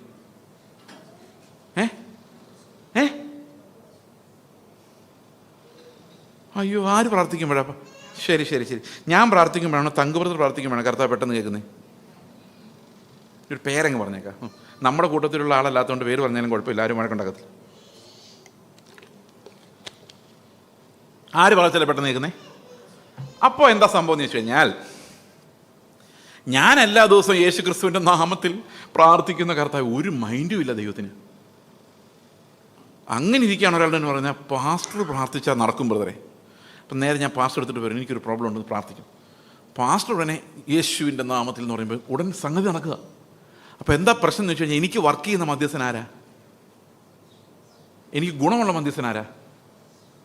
പാസ്റ്റർ. കാരണം പാസ്റ്റർ പ്രാർത്ഥിച്ചിട്ട് എനിക്ക് കാര്യങ്ങൾ നടക്കുന്നുള്ളൂ. യേശു ക്രിസ്തു എന്ന മധ്യസ്ഥൻ എനിക്ക് പ്രയോജനം ചെയ്യുന്നില്ല. കത്തോലിക്കരെ പോലെ തന്നെ. കത്തോലിക്കർ നേരിട്ട് എന്നാൽ കർത്താവ് കേൾക്കില്ല. അതുകൊണ്ട് അന്തോണീസ് പുണ്യാളൻ, ഗീവർഗീസ് പുണ്യാളൻ, മറിയം ഇങ്ങനെയുള്ള മരിച്ചുപോയ വിശുദ്ധരുമായിട്ടാണ് അവർ കർത്താവിൻ്റെ അടുത്തോട്ട് ചെല്ലുന്നത്. അല്ലേ? നമ്മൾ പോകുന്ന ആര് വഴിയാ? ആ പാസ്റ്റർ, ഈ പാസ്റ്റർ, അപ്പുറത്തെ പാസ്റ്റർ, ഇങ്ങനെയുള്ള ജീവിച്ചിരിക്കുന്ന മധ്യസ്ഥന്മാരായിട്ടാണ്. മരിച്ചുപോയ മധ്യസ്ഥന്മാർ കണ്ണാടിക്കൂട്ടിൽ ഓൾറെഡി കയറുകയും അവർ 5 രൂപ ഇട്ടാലും സമാധാനമായിട്ട് പൊക്കോളും ചെയ്തോളും. പക്ഷെ ജീവിച്ചിരിക്കുന്ന പാസ്റ്റർമാർ അങ്ങനെ ഒതുങ്ങുന്നവരല്ല. അവർ നിങ്ങൾക്ക് മധ്യസ്ഥന്മാരായിട്ട് വേണമെങ്കിൽ നിങ്ങളുടെ കൈ കീറും, പോക്കറ്റ്. അങ്ങനെ മധ്യസ്ഥന്മാരുടെ ഒരു ബഹളമാണ് ഇവിടെ. ഞാൻ പറയട്ടെ, യേശു ക്രിസ്തു എന്ന മധ്യസ്ഥൻ എല്ലാവർക്കും ഒരുപോലെയാണ്. ഞാൻ നിങ്ങൾക്ക് വേണ്ടി പ്രാർത്ഥിക്കുമ്പം എങ്ങനെയാണോ കർത്താവ് കേൾക്കുന്നത് അതുപോലെ തന്നെയാണ് നിങ്ങൾ എനിക്ക് വേണ്ടി പ്രാർത്ഥിക്കുന്നത്. കാരണം നമ്മളെല്ലാം മക്കളാണ്. നമ്മൾ മക്കളെല്ലാം കൂടെ ദൈവത്തിൻ്റെ അടുത്തോട്ട് നിന്ന് നിൽക്കുമ്പം കർത്താവ് എൻ്റെ മക്കൾ വന്നെന്ന് പറയുന്നത്, അതിനകത്ത് ഒരുത്തനെ മാറ്റി നിർത്തി കർത്താവ് നോക്കുന്നില്ല. അത് ഒരുത്തനെ മാറ്റി നിർത്തേണ്ടത് ക്രിസ്തുവിനെ മാത്രമാണ്. സന്തോഷമായ ആർക്കറിയാം? ഓക്കെ. അപ്പോൾ ഞാനിത് എന്തുകൊണ്ട് പറഞ്ഞു വെച്ച് കഴിഞ്ഞാൽ, പാസ്റ്റർ പ്രാർത്ഥിച്ചാൽ കേൾക്കുമോ, ഞാൻ പ്രാർത്ഥിച്ചാൽ കേൾക്കുമോ എന്നുള്ളതല്ല വിഷയം. എൻ്റെ വിഷയം ക്രിസ്തു പറഞ്ഞാൽ കേൾക്കുന്നുള്ളതാണ്. പഴയ നിയമത്തിൽ മധ്യസ്ഥന്മാരില്ലാതെ ഒരു പണി നടക്കില്ലായിരുന്നു. കാരണം എന്താ? ഈ മധ്യസ്ഥന്മാർക്ക് മാത്രമേ ദൈവത്തിൻ്റെ ആത്മാവ് അഭിഷേകമേ ഉള്ളൂ. പുതിയ നിയമത്തിൽ അങ്ങനെയാണോ? നമ്മളോടെല്ലാം കർത്താവ് സംസാരിക്കുകയും ആത്മാവ് നമ്മുടെ ഹൃദയത്തിൽ വസിക്കുകയും അവൻ്റെ അഭിഷേകം തന്നെ നമ്മളെ പഠിപ്പിക്കുകയും ചെയ്യുന്ന പുതിയ നിയമത്തിൽ എൻ്റെ അപ്പനായ കർത്താവ്, എന്നെ രക്ഷിച്ച കർത്താവ് എൻ്റെ ഹൃദയത്തിൽ ഇരിക്കുമ്പോൾ ഞാൻ മൂന്നാമതൊരു മനുഷ്യനെടുത്തോട്ട് എനിക്ക് വേണ്ടി പ്രാർത്ഥിക്കണമെന്ന് പറയുമ്പോൾ തന്നെ നമ്മൾ എന്തോ, നമുക്ക് ഏത് സമയത്തും എനിക്ക് വേണ്ടിയും മറ്റുള്ളവർക്ക് വേണ്ടിയും എല്ലാം പ്രാർത്ഥിക്കാൻ തക്കവണ്ണം ക്രിസ്തു നമുക്ക് സമീപസ്ഥനായിരിക്കുന്നു. അതുകൊണ്ടാണ് ഇമ്മാനുവേൽ എന്ന് വിളിക്കുന്നത്. ഓക്കെ. അപ്പോൾ യേശു ക്രിസ്തു നമുക്കായിട്ട് പ്രാർത്ഥിക്കുന്നുണ്ടോ? 7:25 വായിച്ചേ. എബ്രായർ 7:25 പെട്ടെന്ന്. അതുകൊണ്ട് താൻ മുഖാന്തരം ദൈവത്തോട് അടുക്കുന്നവർക്ക് വേണ്ടി പക്ഷപാതം ചെയ്യുവാൻ സദാ ജീവിക്കുന്നവനാകയാൽ അവരെ പൂർണ്ണമായും രക്ഷിക്കുവാൻ അവൻ പ്രാപ്തനാകുന്നു. അപ്പൊ അവിടെ ഇപ്പോഴും നമുക്ക് വേണ്ടി യേശു കർത്താവ് എഴുന്നേറ്റ് നിൽപ്പുണ്ട്. എന്തായിരിക്കും പ്രാർത്ഥിക്കുന്നത്? നിങ്ങൾ പറ. ആ മോൻ ഒത്തിരി നാളായിട്ടൊരു ജോലിക്ക് വേണ്ടി പ്രാർത്ഥിക്കുക. എൻ്റെ പിതാവേ അവനൊരു ജോലി മേടിച്ചു കൊടുക്ക്, അതാണോ പ്രാർത്ഥിക്കുന്നത്? അതോ കർത്താവേ ഞാൻ അവന് വേണ്ടിയാണ് മരിച്ചത്, അവൻ ഇവിടെ എത്തുന്നവരെ അവനെ ദുഷ്ടൻ വീഴിക്കരുത്, തൊടരുത്, ഇവിടെ അവനെ കാണണം? ഏതായിരിക്കും കർത്താവ് പ്രാർത്ഥിക്കുന്നത്? അവൻ എന്തിൻ്റെ മധ്യസ്ഥന? അന്തോണീസ് പുണ്യാളൻ കാണാതെ പോയ വസ്തുക്കളുടെ മധ്യസ്ഥന. ഗീവർഗീസ് പുണ്യാളൻ പാമ്പ് പിടിക്കാതിരിക്കാനുള്ള മധ്യസ്ഥന. സ്തെബസ്താനോസ് പുണ്യാളൻ എന്തിൻ്റെന്ന് അറിയാൻ മേലെ വെടികൊണ്ട് ചാവാതിരിക്കുന്നത്. അമ്പം മില്ലോ പുള്ളിയുടെ പരിപാടി എന്താണെന്നറിയത്തില്ല. ഇങ്ങനെ പല റേഞ്ചിലുള്ള മധ്യസ്ഥന്മാരുണ്ട്. യേശു ക്രിസ്തു എന്തിൻ്റെ മധ്യസ്ഥന? നമുക്കും ദൈവത്തിനും ഇടയിലുള്ള ആ ഗ്യാപ്പ് തീർത്ത മധ്യസ്ഥന. എന്ന് പറഞ്ഞാൽ ദൈവം എൻ്റെ പിതാവ് എന്ന രീതിയിൽ എനിക്ക് സമീപസ്ഥനാകാൻ വേണ്ടി ഞാൻ അവൻ്റെ മകനും മകളുമായി അവൻ്റെ മടിയിലിരിക്കുന്നതിന് വേണ്ടി എൻ്റെ മധ്യസ്ഥനായി പിതാവിൻ്റെ അടുക്കൽ നിൽക്കുന്ന ആളാണ് ക്രിസ്തു. നിങ്ങൾക്ക് ആ മധ്യസ്ഥയിൽ വിശ്വാസമുണ്ടോ? ഉണ്ടോ? കർത്താവ് നിങ്ങൾക്ക് വേണ്ടി പ്രാർത്ഥിക്കുന്നുണ്ടോ? ഇപ്പോൾ പിതാവ് ആ പ്രാർത്ഥന കേൾക്കുമോ? രണ്ടാമത്തെ ഹൂക്ക് പിടി കിട്ടിയോ? സ്വർഗത്തിൽ പോവുമോ? ഓ എൻ്റെ ദൈവമേ. ഇനി ഒരു കാര്യം പറയാം. അപ്പം നിങ്ങൾ ചോദിക്കുമായിരിക്കും, ഈ ലോകത്ത് ഇത്ര കോടി മനുഷ്യരുണ്ട്, അവരെത്ര പേര് നരകത്തിൽ പോകുന്നു, അപ്പോൾ യേശുക്രിസ്തു അവർക്ക് വേണ്ടി ഒന്നും പ്രാർത്ഥിച്ചില്ല, അപ്പോൾ പ്രാർത്ഥിച്ചിട്ട് നടക്കുന്നുണ്ടോ? ഇനി അഥവാ യേശുക്രിസ്തു എല്ലാവർക്കും വേണ്ടി പ്രാർത്ഥിക്കുന്നില്ലെങ്കിൽ എനിക്ക് വേണ്ടി പ്രാർത്ഥിച്ചു എന്ന് എങ്ങനെ അറിയാം? യേശുക്രിസ്തു പ്രാർത്ഥിച്ച ലിസ്റ്റ് വല്ലതും പാസ്റ്ററുടെ കയ്യിലുണ്ടോ? എൻ്റെ കയ്യിലുണ്ട്. യേശുക്രിസ്തു ആർക്കൊക്കെ വേണ്ടി പ്രാർത്ഥിച്ചെന്നുള്ള ലിസ്റ്റ് എൻ്റെ കയ്യിലുണ്ട്. കാരണം യേശുക്രിസ്തുവിൻ്റെ മഹാപുരോഹിത പ്രാർത്ഥന 17-ാം അധ്യായം, യോഹന്നാൻ്റെ 17-ാം അധ്യായത്തിൻ്റെ 9-ാം വാക്യവും 20-ാം വാക്യവും വായിച്ചാൽ അവിടെ യേശുക്രിസ്തു ആർക്കെല്ലാം വേണ്ടിയാണ് പ്രാർത്ഥിച്ചിരിക്കുന്നതിൻ്റെ ലിസ്റ്റുണ്ട്. അതിനകത്ത് നിങ്ങളുടെ പേരുണ്ടോ എന്ന് ഇപ്പം വേണേൽ നോക്കാം. പേരുണ്ടെങ്കിൽ അകത്താ, പേരില്ലെങ്കിൽ പുറത്താ. നോക്കിയോണേ, 9-ാം വാക്യം എന്താ പറയുന്നത്? ഞാൻ അവർക്ക് വേണ്ടി അപേക്ഷിക്കുന്നു, ലോകത്തിന് വേണ്ടിയല്ല, നീ എനിക്ക് തന്നിട്ടുള്ളവർക്ക് വേണ്ടിയാണ്. അത് ലിസ്റ്റുണ്ട് കൃത്യമായിട്ട്. അടുത്തത് 20-ാം വാക്യം. ഇവർക്ക് വേണ്ടി മാത്രമല്ല ഇവരുടെ വചനത്താൽ എന്നിൽ വിശ്വസിക്കാനിരിക്കുന്നവർക്ക് വേണ്ടിയും കൂടെ അപേക്ഷിക്കുന്നു. നിങ്ങളുടെ പേരുണ്ടോ അതിനകത്ത്? ഉണ്ടോ ഇല്ലയോ? അവനിൽ വിശ്വസിക്കാനിരിക്കുന്നവർക്ക് വേണ്ടി യേശുക്രിസ്തു എന്ത് ചെയ്തു? 2000 വർഷങ്ങൾക്ക് മുമ്പ് പിതാവിനോട് പറഞ്ഞു, ചേസ് എന്ന് പറയുന്ന ഒരുത്തൻ 20-ാം നൂറ്റാണ്ടിൻ്റെ അവസാന കാലഘട്ടത്തിൽ ജനിക്കും, അവൻ കുറേ നാൾ ഇവിടെ ജീവിക്കും, അവന് വേണ്ടി ഞാൻ പ്രാർത്ഥിക്കുന്നു. അപ്പോൾ ആരാ പ്രാർത്ഥിച്ചേക്കുന്നത് എനിക്ക് വേണ്ടി? ചില ആൾക്കാർ പറയാറുണ്ട്, എൻ്റെ അമ്മ പ്രാർത്ഥിച്ചാണ് പാസ്റ്ററെ ഞാൻ രക്ഷിക്കപ്പെട്ട. അമ്മ പ്രാർത്ഥിച്ചാലൊന്നും കർത്താവ് കേൾക്കുകയില്ല. രക്ഷയുടെ മധ്യസ്ഥനായ യേശുക്രിസ്തു മാത്രമേ ഉള്ളൂ. അമ്മ പ്രാർത്ഥിക്കുന്നത് കർത്താവ് ഉപയോഗിക്കുന്നുണ്ട് നമ്മുടെ രക്ഷയ്ക്കായി. നമ്മുടെ എല്ലാം പ്രാർത്ഥനകൾ കർത്താവ് പ്രയോജനപ്പെടുത്തുന്നുണ്ട്. പക്ഷേ ശരിക്കും നമ്മുടെ രക്ഷയുടെ മധ്യസ്ഥൻ ക്രിസ്തു. 2000 വർഷങ്ങൾക്ക് മുമ്പ് യേശു കർത്താവ് തന്നെയാണ് നിങ്ങളുടെ പേര് പിതാവിൻ്റെ അടുത്ത് കൊടുത്തിട്ട് രക്ഷയ്ക്ക് വേണ്ടിയുള്ള മധ്യസ്ഥത അണച്ചത്. വിശ്വാസമുണ്ടോ? സ്വർഗത്തിൽ പോവുമോ? ഈ 2 ഹുക്കിലും പിടുത്തം കിട്ടിയിട്ടും പോവില്ല. പോകുന്ന ഉറപ്പുള്ളവരൊന്ന് കൈ ഉയർത്തി കർത്താവിന് സ്തോത്രം ചെയ്ത്. എൻ്റെ കർത്താവേ, ഇത് കാണാനൊരു സന്തോഷം. ഈ എബ്രഹാമിന് ആ വാഗ്ദത്വം കൊടുത്തപ്പോൾ എബ്രഹാം എങ്ങനെ വിശുദ്ധനായി, എങ്ങനെ നീതിമാനായി, എങ്ങനെ അനുസരിക്കുന്നവരായി, അങ്ങനെ ദൈവവും നമ്മുടെ മേലൊരു പണി നടത്തിക്കൊണ്ടായിരിക്കുന്നത്. പക്ഷേ ആ വിശ്വാസം ഇന്ന് ചോർന്നു പോയൊരവസ്ഥയിലാണ് സഭയുള്ളത്. ഇന്ന് സഭ വിശ്വസിക്കുന്ന വിശ്വാസം എന്നാണെന്നറിയോ? നടക്കും ബ്രദറെ, നടക്കും, വിശ്വസിക്കുക. ഞാനൊരു ചെറിയ കഥ കൂടെ പറഞ്ഞിട്ട് നമുക്ക് ഇന്ന് 5-ാം അധ്യായം തീർത്തിട്ട് ഞാൻ പോകുള്ളൂ കേട്ടോ. അതിനെക്കുറിച്ച് നിങ്ങൾ ചിന്തിക്കുക പോലും വേണം. ഞാൻ കർത്താവിൻ്റെ പ്രതിഫലങ്ങൾ വിഭജിക്കുന്ന ബീമാ സീറ്റിന് മുമ്പിൽ ഞാനും പൗലോസും കൂടെ പോയി നിൽക്കാം. ഇപ്പോൾ പൗലോസിൻ്റെ കർത്താവ് ചോദിക്കുകയാണ്, പൗലോസേ നീ വിശ്വാസിയാണോ? ഇപ്പോൾ കർത്താവ്, അതെ കർത്താവ്. പൗലോസ് പറയും, എന്താ വിശ്വസിച്ചത്? ഞാൻ നല്ല പുറമൊരു തോട്ടം തികച്ച് വിശ്വാസം കാത്തു നീതിയുടെ കിരീടം എനിക്കായി വെച്ചിരിക്കുന്നു. ഇപ്പോൾ കർത്താവ് പറഞ്ഞു, ഇതാ നിൻ്റെ നീതിയുടെ കിരീടം. അവൻ പോയി. അടുത്തത് ഞാൻ എന്നോട് കർത്താവ്, ചേച്ചി നീ വിശ്വാസിയാണോടാ? ഞാൻ പറഞ്ഞു, ഭയങ്കര വിശ്വാസിയാണ് കർത്താവ്. എന്തൊക്കെ വിശ്വസിച്ചു? ഞാൻ പറഞ്ഞു, കർത്താവേ നീ എന്നെ ഓരോ ദിവസവും നടത്തുമെന്ന് ഞാൻ വിശ്വസിച്ചു. പിന്നെ എനിക്ക് വിദ്യാഭ്യാസം നീ തന്നു, ഞാൻ വിശ്വസിച്ചു. നീ എനിക്ക് റാങ്ക് തന്നു. എനിക്കൊരു വീട് തരും നീ വിശ്വസിച്ചു, ഞാൻ വിശ്വസിച്ചു. നീ എനിക്കൊരു വീട് തന്നു, എനിക്കൊരു ജോലി തന്നു, എനിക്കൊരു മിനിസ്ട്രി തന്നു. പിന്നെ ഞാൻ ചോദിച്ചെല്ലാം, ഞാൻ വിശ്വസിച്ച് പ്രാർത്ഥിച്ച എല്ലാം നീ എനിക്ക് തന്നു. ഞാൻ ഇന്നേ വരെ രോഗം വന്നിട്ടും ഞാൻ വിശ്വാസം വന്നേ പിന്നെ ആശുപത്രി പോയിട്ടില്ല. ഓയ്യോ, ആ പുള്ളിയെ സമ്മതിക്കണം. ഭയങ്കര മനഃശക്തി. വെള്ള വസ്ത്രമല്ലാതെ, വൈബ്രേഷൻ പ്ലീസ് നോട്ട്, ധരിച്ചിട്ടില്ല. ആഭരണം അന്നേ ഞാൻ ഉരുക്കളഞ്ഞതാണ്. ഞാൻ നിന്നെ വിശ്വസിച്ചാണ് ഇതെല്ലാം ചെയ്തത്. നീ എനിക്ക് 10% ഞാനിട്ട ദശാംശത്തിനെല്ലാം 1000 10,000 മടങ്ങായിട്ട് നീ മടക്കി തന്നു. എൻ്റെ സഭയിൽ എല്ലാവരും പറയും, അച്ചായൻ വിശ്വാസത്താൽ ജീവിച്ച അച്ചായനാണ്. അപ്പം കർത്താവ് പറഞ്ഞു, very good, okay, bye bye, Tata. അപ്പോൾ ഞാൻ നീതിയുടെ കിരീടം. അപ്പോൾ കർത്താവ് പറയും, നീതിയുടെ കിരീടം നീ ഒരിക്കലും ചോദിച്ചിട്ടില്ല. നീതി എന്താണെന്ന് പോലും നിനക്കറിയാൻ മേലായിരുന്നു. നീ ചോദിച്ചതെല്ലാം ഞാൻ നിനക്ക് തന്നിട്ടുണ്ട്. പക്ഷേ എന്നാ കുഴപ്പമെന്ന് വെച്ച് കഴിഞ്ഞാൽ അതൊന്നും ഇങ്ങോട്ട് കൊണ്ടുവരാവുന്ന സാധനങ്ങളല്ലായിരുന്നു. മിനിസ്ട്രിയിൽ നീ ഭയങ്കര പ്രസംഗം തന്നെ, അടിച്ച് ഡെസ്ക് ഒത്തിരി എണ്ണം പൊട്ടിച്ചിട്ടുണ്ട്. പക്ഷേ ഇതൊന്നും ഇങ്ങോട്ടൊരു പ്രയോജനം ചെയ്തിട്ടില്ല. പിന്നെ നീ ചെറിയ കാറിൽ ഇരുന്നിട്ട് നടുവേനെന്ന് പറഞ്ഞിട്ട് വലിയ കാര്യത്തിന് വേണ്ടി ചോദിച്ച് ഓർക്കുന്നുണ്ടോ? ഉണ്ട് കർത്താവെ, കർത്താവ് തരികയും ചെയ്തു. അതിൻ്റെ ലഡു ഞാൻ എല്ലാവർക്കും കൊടുത്തായിരുന്നു. ആ വണ്ടി ഇടിച്ചാണല്ലോ നീ ഇവിടെ വന്നത്. നീ ഇങ്ങ് പോകുന്നു, വണ്ടി അവിടെ കിടന്നു. നമ്മൾ വിശ്വാസ വീരന്മാർ, പ്രാർത്ഥനാ വീരന്മാർ, രാത്രിയൊന്നും പകലൊന്നും ഇല്ലാതെ പ്രാർത്ഥന. സ്വർഗത്തിൽ കൊണ്ടുപോകാനുള്ള ഒരു ധനവുമില്ല. എല്ലാ ലോകത്തിലും. എന്നിട്ട് പറയാണ്, ഈ ലോകത്തിലെ ധനം തന്ന കർത്താവിന് സ്തോത്രം. വാല് പോലും അല്ലാതെ കിടന്ന് എന്നെ തലയാക്കി മാറ്റിയ ദൈവത്തിന് സ്തോത്രം. അതിലും നല്ലത് വാലായിട്ട് തന്നെ അങ്ങ് പോകുന്നായിരുന്നു. ഈ ലോകത്തിലെ നശിച്ചു പോകുന്ന സാധനങ്ങൾക്ക് വേണ്ടി. അപ്പൊ സ്വർഗത്തിൽ ചെല്ലുമ്പോൾ എനിക്ക് മനസ്സിലാകുന്നത്, ക്രിസ്തുവിനെ പോലെ ആയി മാറാനും അവൻ്റെ തേജസ് പ്രാപിക്കാനും വേണ്ടി എനിക്ക് കർത്താവ് വെച്ച് തന്ന അതിവിശുദ്ധ വിശ്വാസത്തെ ഞാൻ ഈ ഭൂമിയിൽ പുട്ടടിച്ച് തീർത്തുന്നു. ഒരു ധനവും ഞാൻ നിത്യതയിലേക്ക് കരുതിയിട്ടില്ല എന്ന് എനിക്ക് മനസ്സിലാകുന്ന അവിടെ ചെല്ലുമ്പോഴാണ്. കാരണം ഈ മനുഷ്യരെ പ്രസാദിപ്പിക്കുന്ന പ്രസംഗകർ അവരൊരിക്കലും പറഞ്ഞില്ല ഈ ലോകത്തൊരു വിശാലമായ വഴിയില്ല. അവർ പറഞ്ഞില്ല ഈ ലോകം നശിച്ചു പോകാൻ പോകുന്ന ലോകമാണ്. അവർ പറഞ്ഞത് അടുത്ത വർഷങ്ങളിലെല്ലാം നിങ്ങൾ ഭയങ്കര അഭിവൃദ്ധി പ്രാപിക്കുന്നു. ലോകം ഉണ്ടായിട്ട് വേണ്ട അഭിവൃദ്ധി പ്രാപിക്കാൻ. നിങ്ങളുടെ തലമുറ ആരാവും നിങ്ങൾ വിചാരിച്ചിരിക്കുന്നത്? അതിനുമുമ്പ് കർത്താവ് വരും. എല്ലാവർക്കും സന്തോഷമായി. ഇപ്പം എനിക്ക് മനസ്സിലായി. ഈ പ്രവചനങ്ങളെല്ലാം കേട്ട് മനുഷ്യരെ പ്രസാദിപ്പിക്കാൻ, അവരുടെ കയ്യടി കേൾക്കാൻ വേണ്ടി, ആ വൈബ്രേഷനിലൂടെ എല്ലാവരും തുള്ളുന്നത് കാണാൻ വേണ്ടി ഈ അഴിച്ചു വിടുന്ന ലോകത്തിൻ്റെ ഉപദേശങ്ങൾ എന്ത് ചെയ്യുന്നറിയോ? നമ്മുടെ സത്യവിശ്വാസത്തെ തകർത്ത് പൊടിച്ചു കളഞ്ഞു. ക്രിസ്തുവിനെ കുറിച്ചുള്ള സുബോധം പോലും ഇല്ലാതായിപ്പോയി. ഇത് നമ്മൾ നാളെ 6-ാം അധ്യായം കാണുമ്പോൾ മനസ്സിലാവും എങ്ങനെയാണ് ഇന്ന് സഭകളിൽ നിന്ന് ക്രിസ്തു അപ്രത്യക്ഷമായത്. അത് 6-ാം അധ്യായത്തിൻ്റെ പ്രധാനപ്പെട്ട തീമാണ്.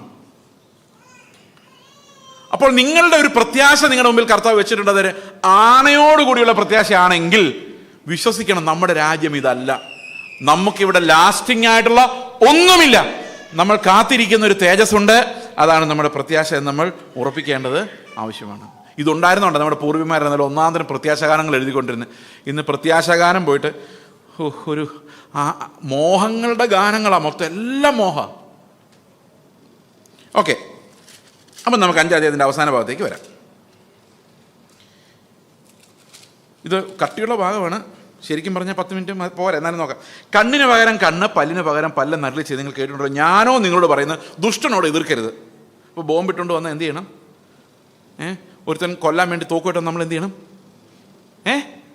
പറ, എതിർക്കരുത്. Very good. നിന്റെ വലത്തെ ചെകിട്ടത്തവൻ അടിക്കുമ്പോൾ മറ്റേതും കാണിച്ചു കൊടുക്കുക. നിന്നെ വ്യവഹരിച്ച് നിന്റെ വസ്ത്രം എടുപ്പാൻ ഇച്ഛിക്കുന്നതിന് പുതുപ്പും കൂടെ കൊടുത്തേക്കുക. ഒരുത്തൻ നിന്നോട് പറയാണ് 1 നാഴിക എൻ്റെ കൂടെ വരാൻ പറഞ്ഞാൽ 1 നാഴിക ആക്കുന്നതിന് 2 നാഴിക എന്ന് പറയാം. 500 ദിർഹം ചോദിച്ചാൽ 1000 ദിർഹം കൊടുത്തേക്കുക. നിന്നോട് യാചിക്കുന്ന എല്ലാവർക്കും കൊടുക്കുക, ഇല്ല എന്ന് പറയരുത്. അടുത്തത്, വായ്പ വാങ്ങുവാൻ ഇച്ഛിക്കുന്നവനാന്ന് കാണുമ്പോൾ ഒഴിഞ്ഞു പോരുത്. നല്ല ഉപദേശങ്ങളല്ലേ? നമുക്കിതെല്ലാം ഒരു ബ്രാക്കറ്റിൽ പെടുത്താം. എന്താണെന്നറിയോ? നമ്മുടെ ചുറ്റുമുള്ള ആളുകളോട് നമ്മൾ പെരുമാറേണ്ട നീതിയുടെ രീതികൾ. 1, ദുഷ്ടനോട് എതിർക്കരുത്. ഈ ദുഷ്ടനോട് എതിർത്തില്ല നമുക്ക് എന്ത് സംഭവിക്കും? ദുഷ്ടനെതിരെ വന്നു കഴിഞ്ഞാൽ എന്ത് ചെയ്യരുത്?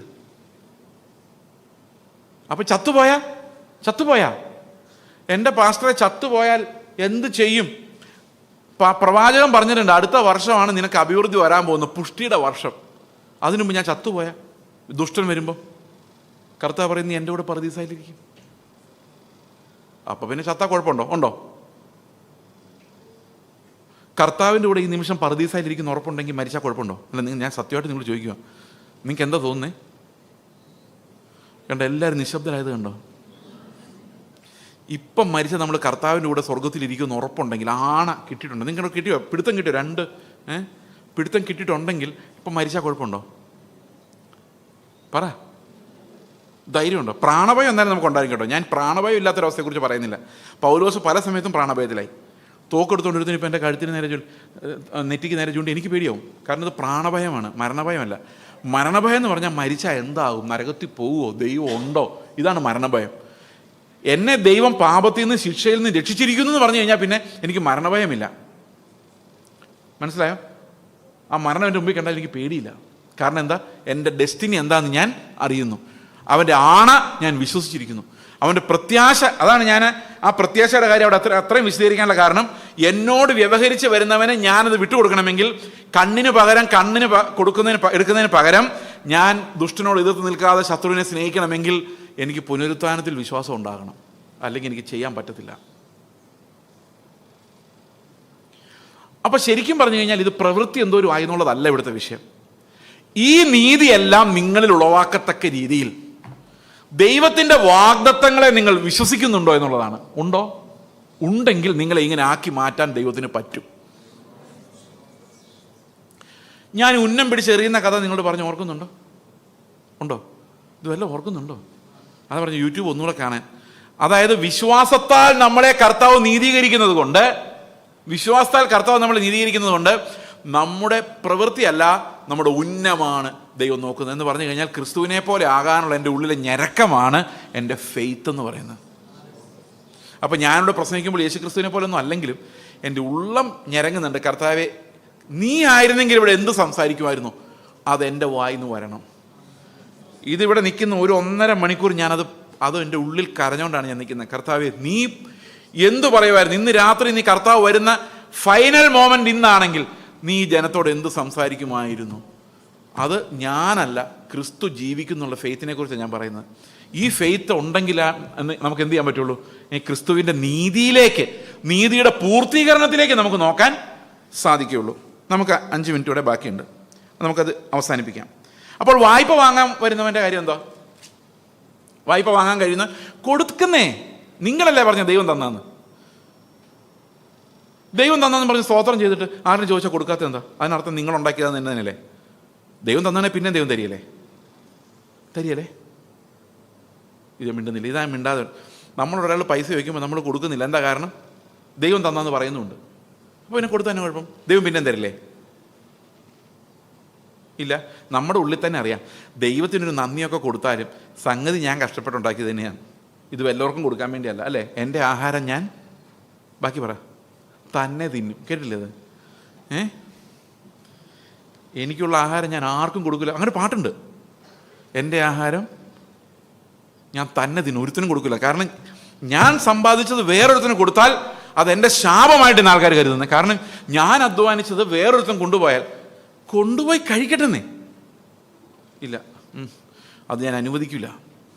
ഞാൻ അധ്വാനിച്ചതിൽ 1 രൂപ നഷ്ടപ്പെട്ടാൽ ദൈവം എന്നെ കാക്കുന്നില്ല എന്നാണ് എൻ്റെ അർത്ഥം. അങ്ങനെ ആൾക്കാർ ചിന്തിക്കുന്നത്. കഴിഞ്ഞ ദിവസം ഒരു വീട്ടിൽ ഒരു 5000 രൂപ അവർക്ക് നഷ്ടം വന്നു. ഇപ്പോൾ ഭാര്യ വിശ്വാസിയാണ്, ഭർത്താവ് വിശ്വാസത്തോട്ട് വന്നുകൊണ്ടിരിക്കുന്നേ ഉള്ളൂ. ഇപ്പോൾ ഭാര്യ പറഞ്ഞു, എന്നാലും അയാൾ നമ്മുടെ 5000 രൂപ അടിച്ച് മാറ്റിയല്ലോ. അപ്പം ഭർത്താവ് വിശ്വാസത്തോട്ട് വരുന്നേ ഉള്ളൂ. പുള്ളി പറയാണ്, അവന് നമ്മളെക്കാൾ ആവശ്യം കാണും. കർത്താവ് എന്താ പറഞ്ഞേക്കുന്നത്? നിന്നോട് വ്യവഹരിച്ച് വരുന്നത് നീ കൊടുത്തേക്ക്, നീ സന്തോഷമായിട്ട് സ്തോത്രം പറഞ്ഞാൽ വീട്ടിൽ കളഞ്ഞേക്കാൻ പറഞ്ഞു. ഒരു അന്തം വിട്ടുപോയി. കാരണം അത് ഉള്ളിൽ നിന്ന് വരുന്നൊരു കോൺഫിഡൻസാണ്.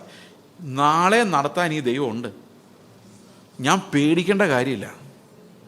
ദൈവം രാജ്യം നിനക്ക് തരാൻ പ്രസാദിച്ചിരിക്കുന്നതുകൊണ്ട് നിങ്ങൾക്കുള്ളത് വിറ്റ് ഭിക്ഷ കൊടുത്താലും കുഴപ്പമില്ല. കർത്താവ് പറഞ്ഞത് അതെല്ലാവരും കൂടെ പോയി ഭിക്ഷ കൊടുക്കാൻ വേണ്ടിയല്ല ഞാൻ പറയുന്നത്.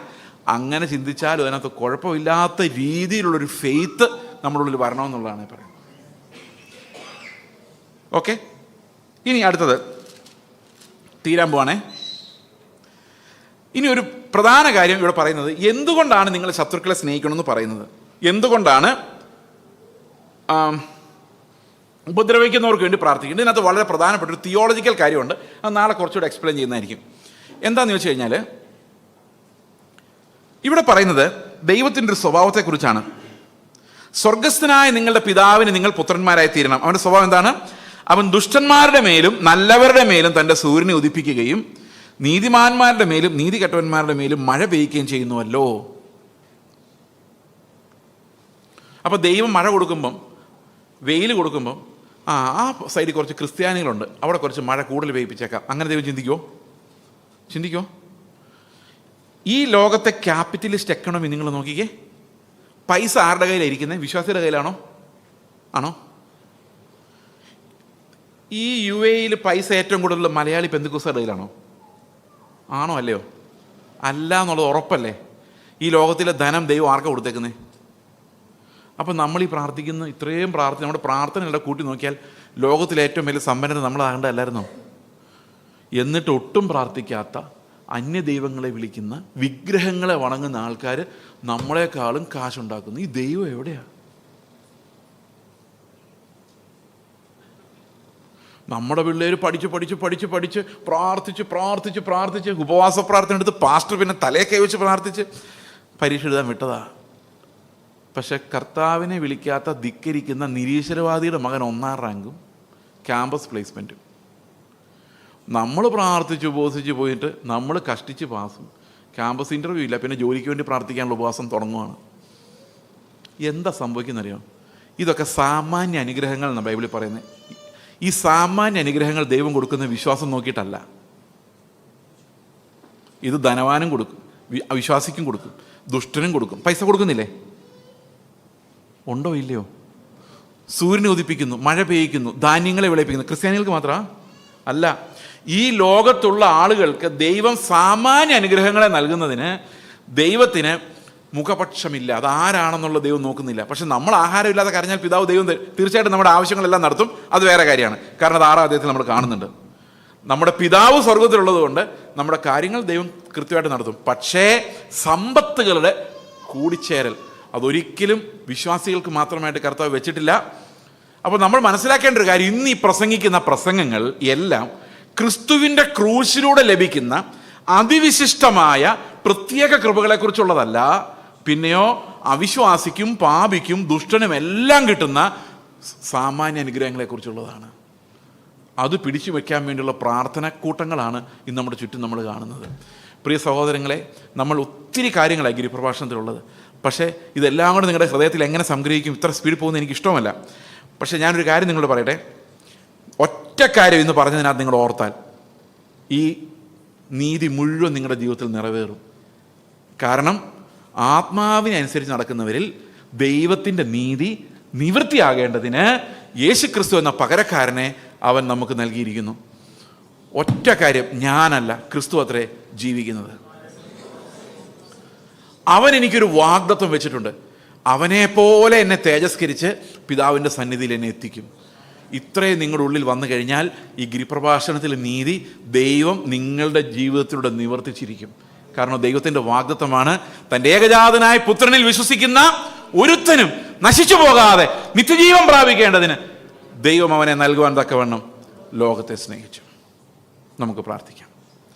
ഞങ്ങളുടെ സ്വർഗസ്ഥ പിതാവേ, അങ്ങയുടെ രാജ്യത്തിൽ, അങ്ങയുടെ നീതിയിൽ, അങ്ങയുടെ ആത്മാവിൽ അങ്ങയെ കണ്ടുകൊണ്ട്, അങ്ങയെ ആശ്വസിച്ചുകൊണ്ട്, അങ്ങയുടെ അമൂല്യമായ സ്വർഗീയ ധനത്തെ അനുഭവിച്ചുകൊണ്ട് കർത്താവെ, അങ്ങയുടെ സ്വഭാവമുള്ളവരായി ഞങ്ങളെ മാറ്റുന്ന വലിയ ആണയുടെ കീഴിൽ ഞങ്ങളെ ഇരുത്തിയിരിക്കുന്ന അങ്ങയുടെ കൃപയ്ക്കായി സ്തോത്രം. ആ വീണ്ടെടുപ്പിനായി സ്തോത്രം. ഞങ്ങൾക്ക് വേണ്ടി മരിക്കുവാൻ അങ്ങേക്ക് ഞങ്ങളോട് കരുണ തോന്നിയതിനായി സ്തോത്രം. ഞങ്ങളെ ഓരോ ദിവസവും വീഴാതെ സൂക്ഷിക്കുന്ന അങ്ങയുടെ കൃപയ്ക്കായി നന്ദി പറയുന്നു. ഇവിടെ കൂടി വന്ന എല്ലാവരുടെയും ഹൃദയത്തിൽ കർത്താവെ ആ വിശ്വാസം, നീതിക്കായുള്ള വിശ്വാസം, ഈ ലോകത്തിലെ ചപലമായ നശിച്ചു പോകുന്നതല്ല, നിലനിൽക്കുന്ന ആഹാരത്തിന് വേണ്ടിയുള്ള വിശ്വാസത്തെ നൽകണമെന്ന് പ്രാർത്ഥിക്കുന്നു. കർത്താവായ യേശുക്രിസ്തുവിൻ്റെ നാമത്തിൽ തന്നെ ആമേൻ.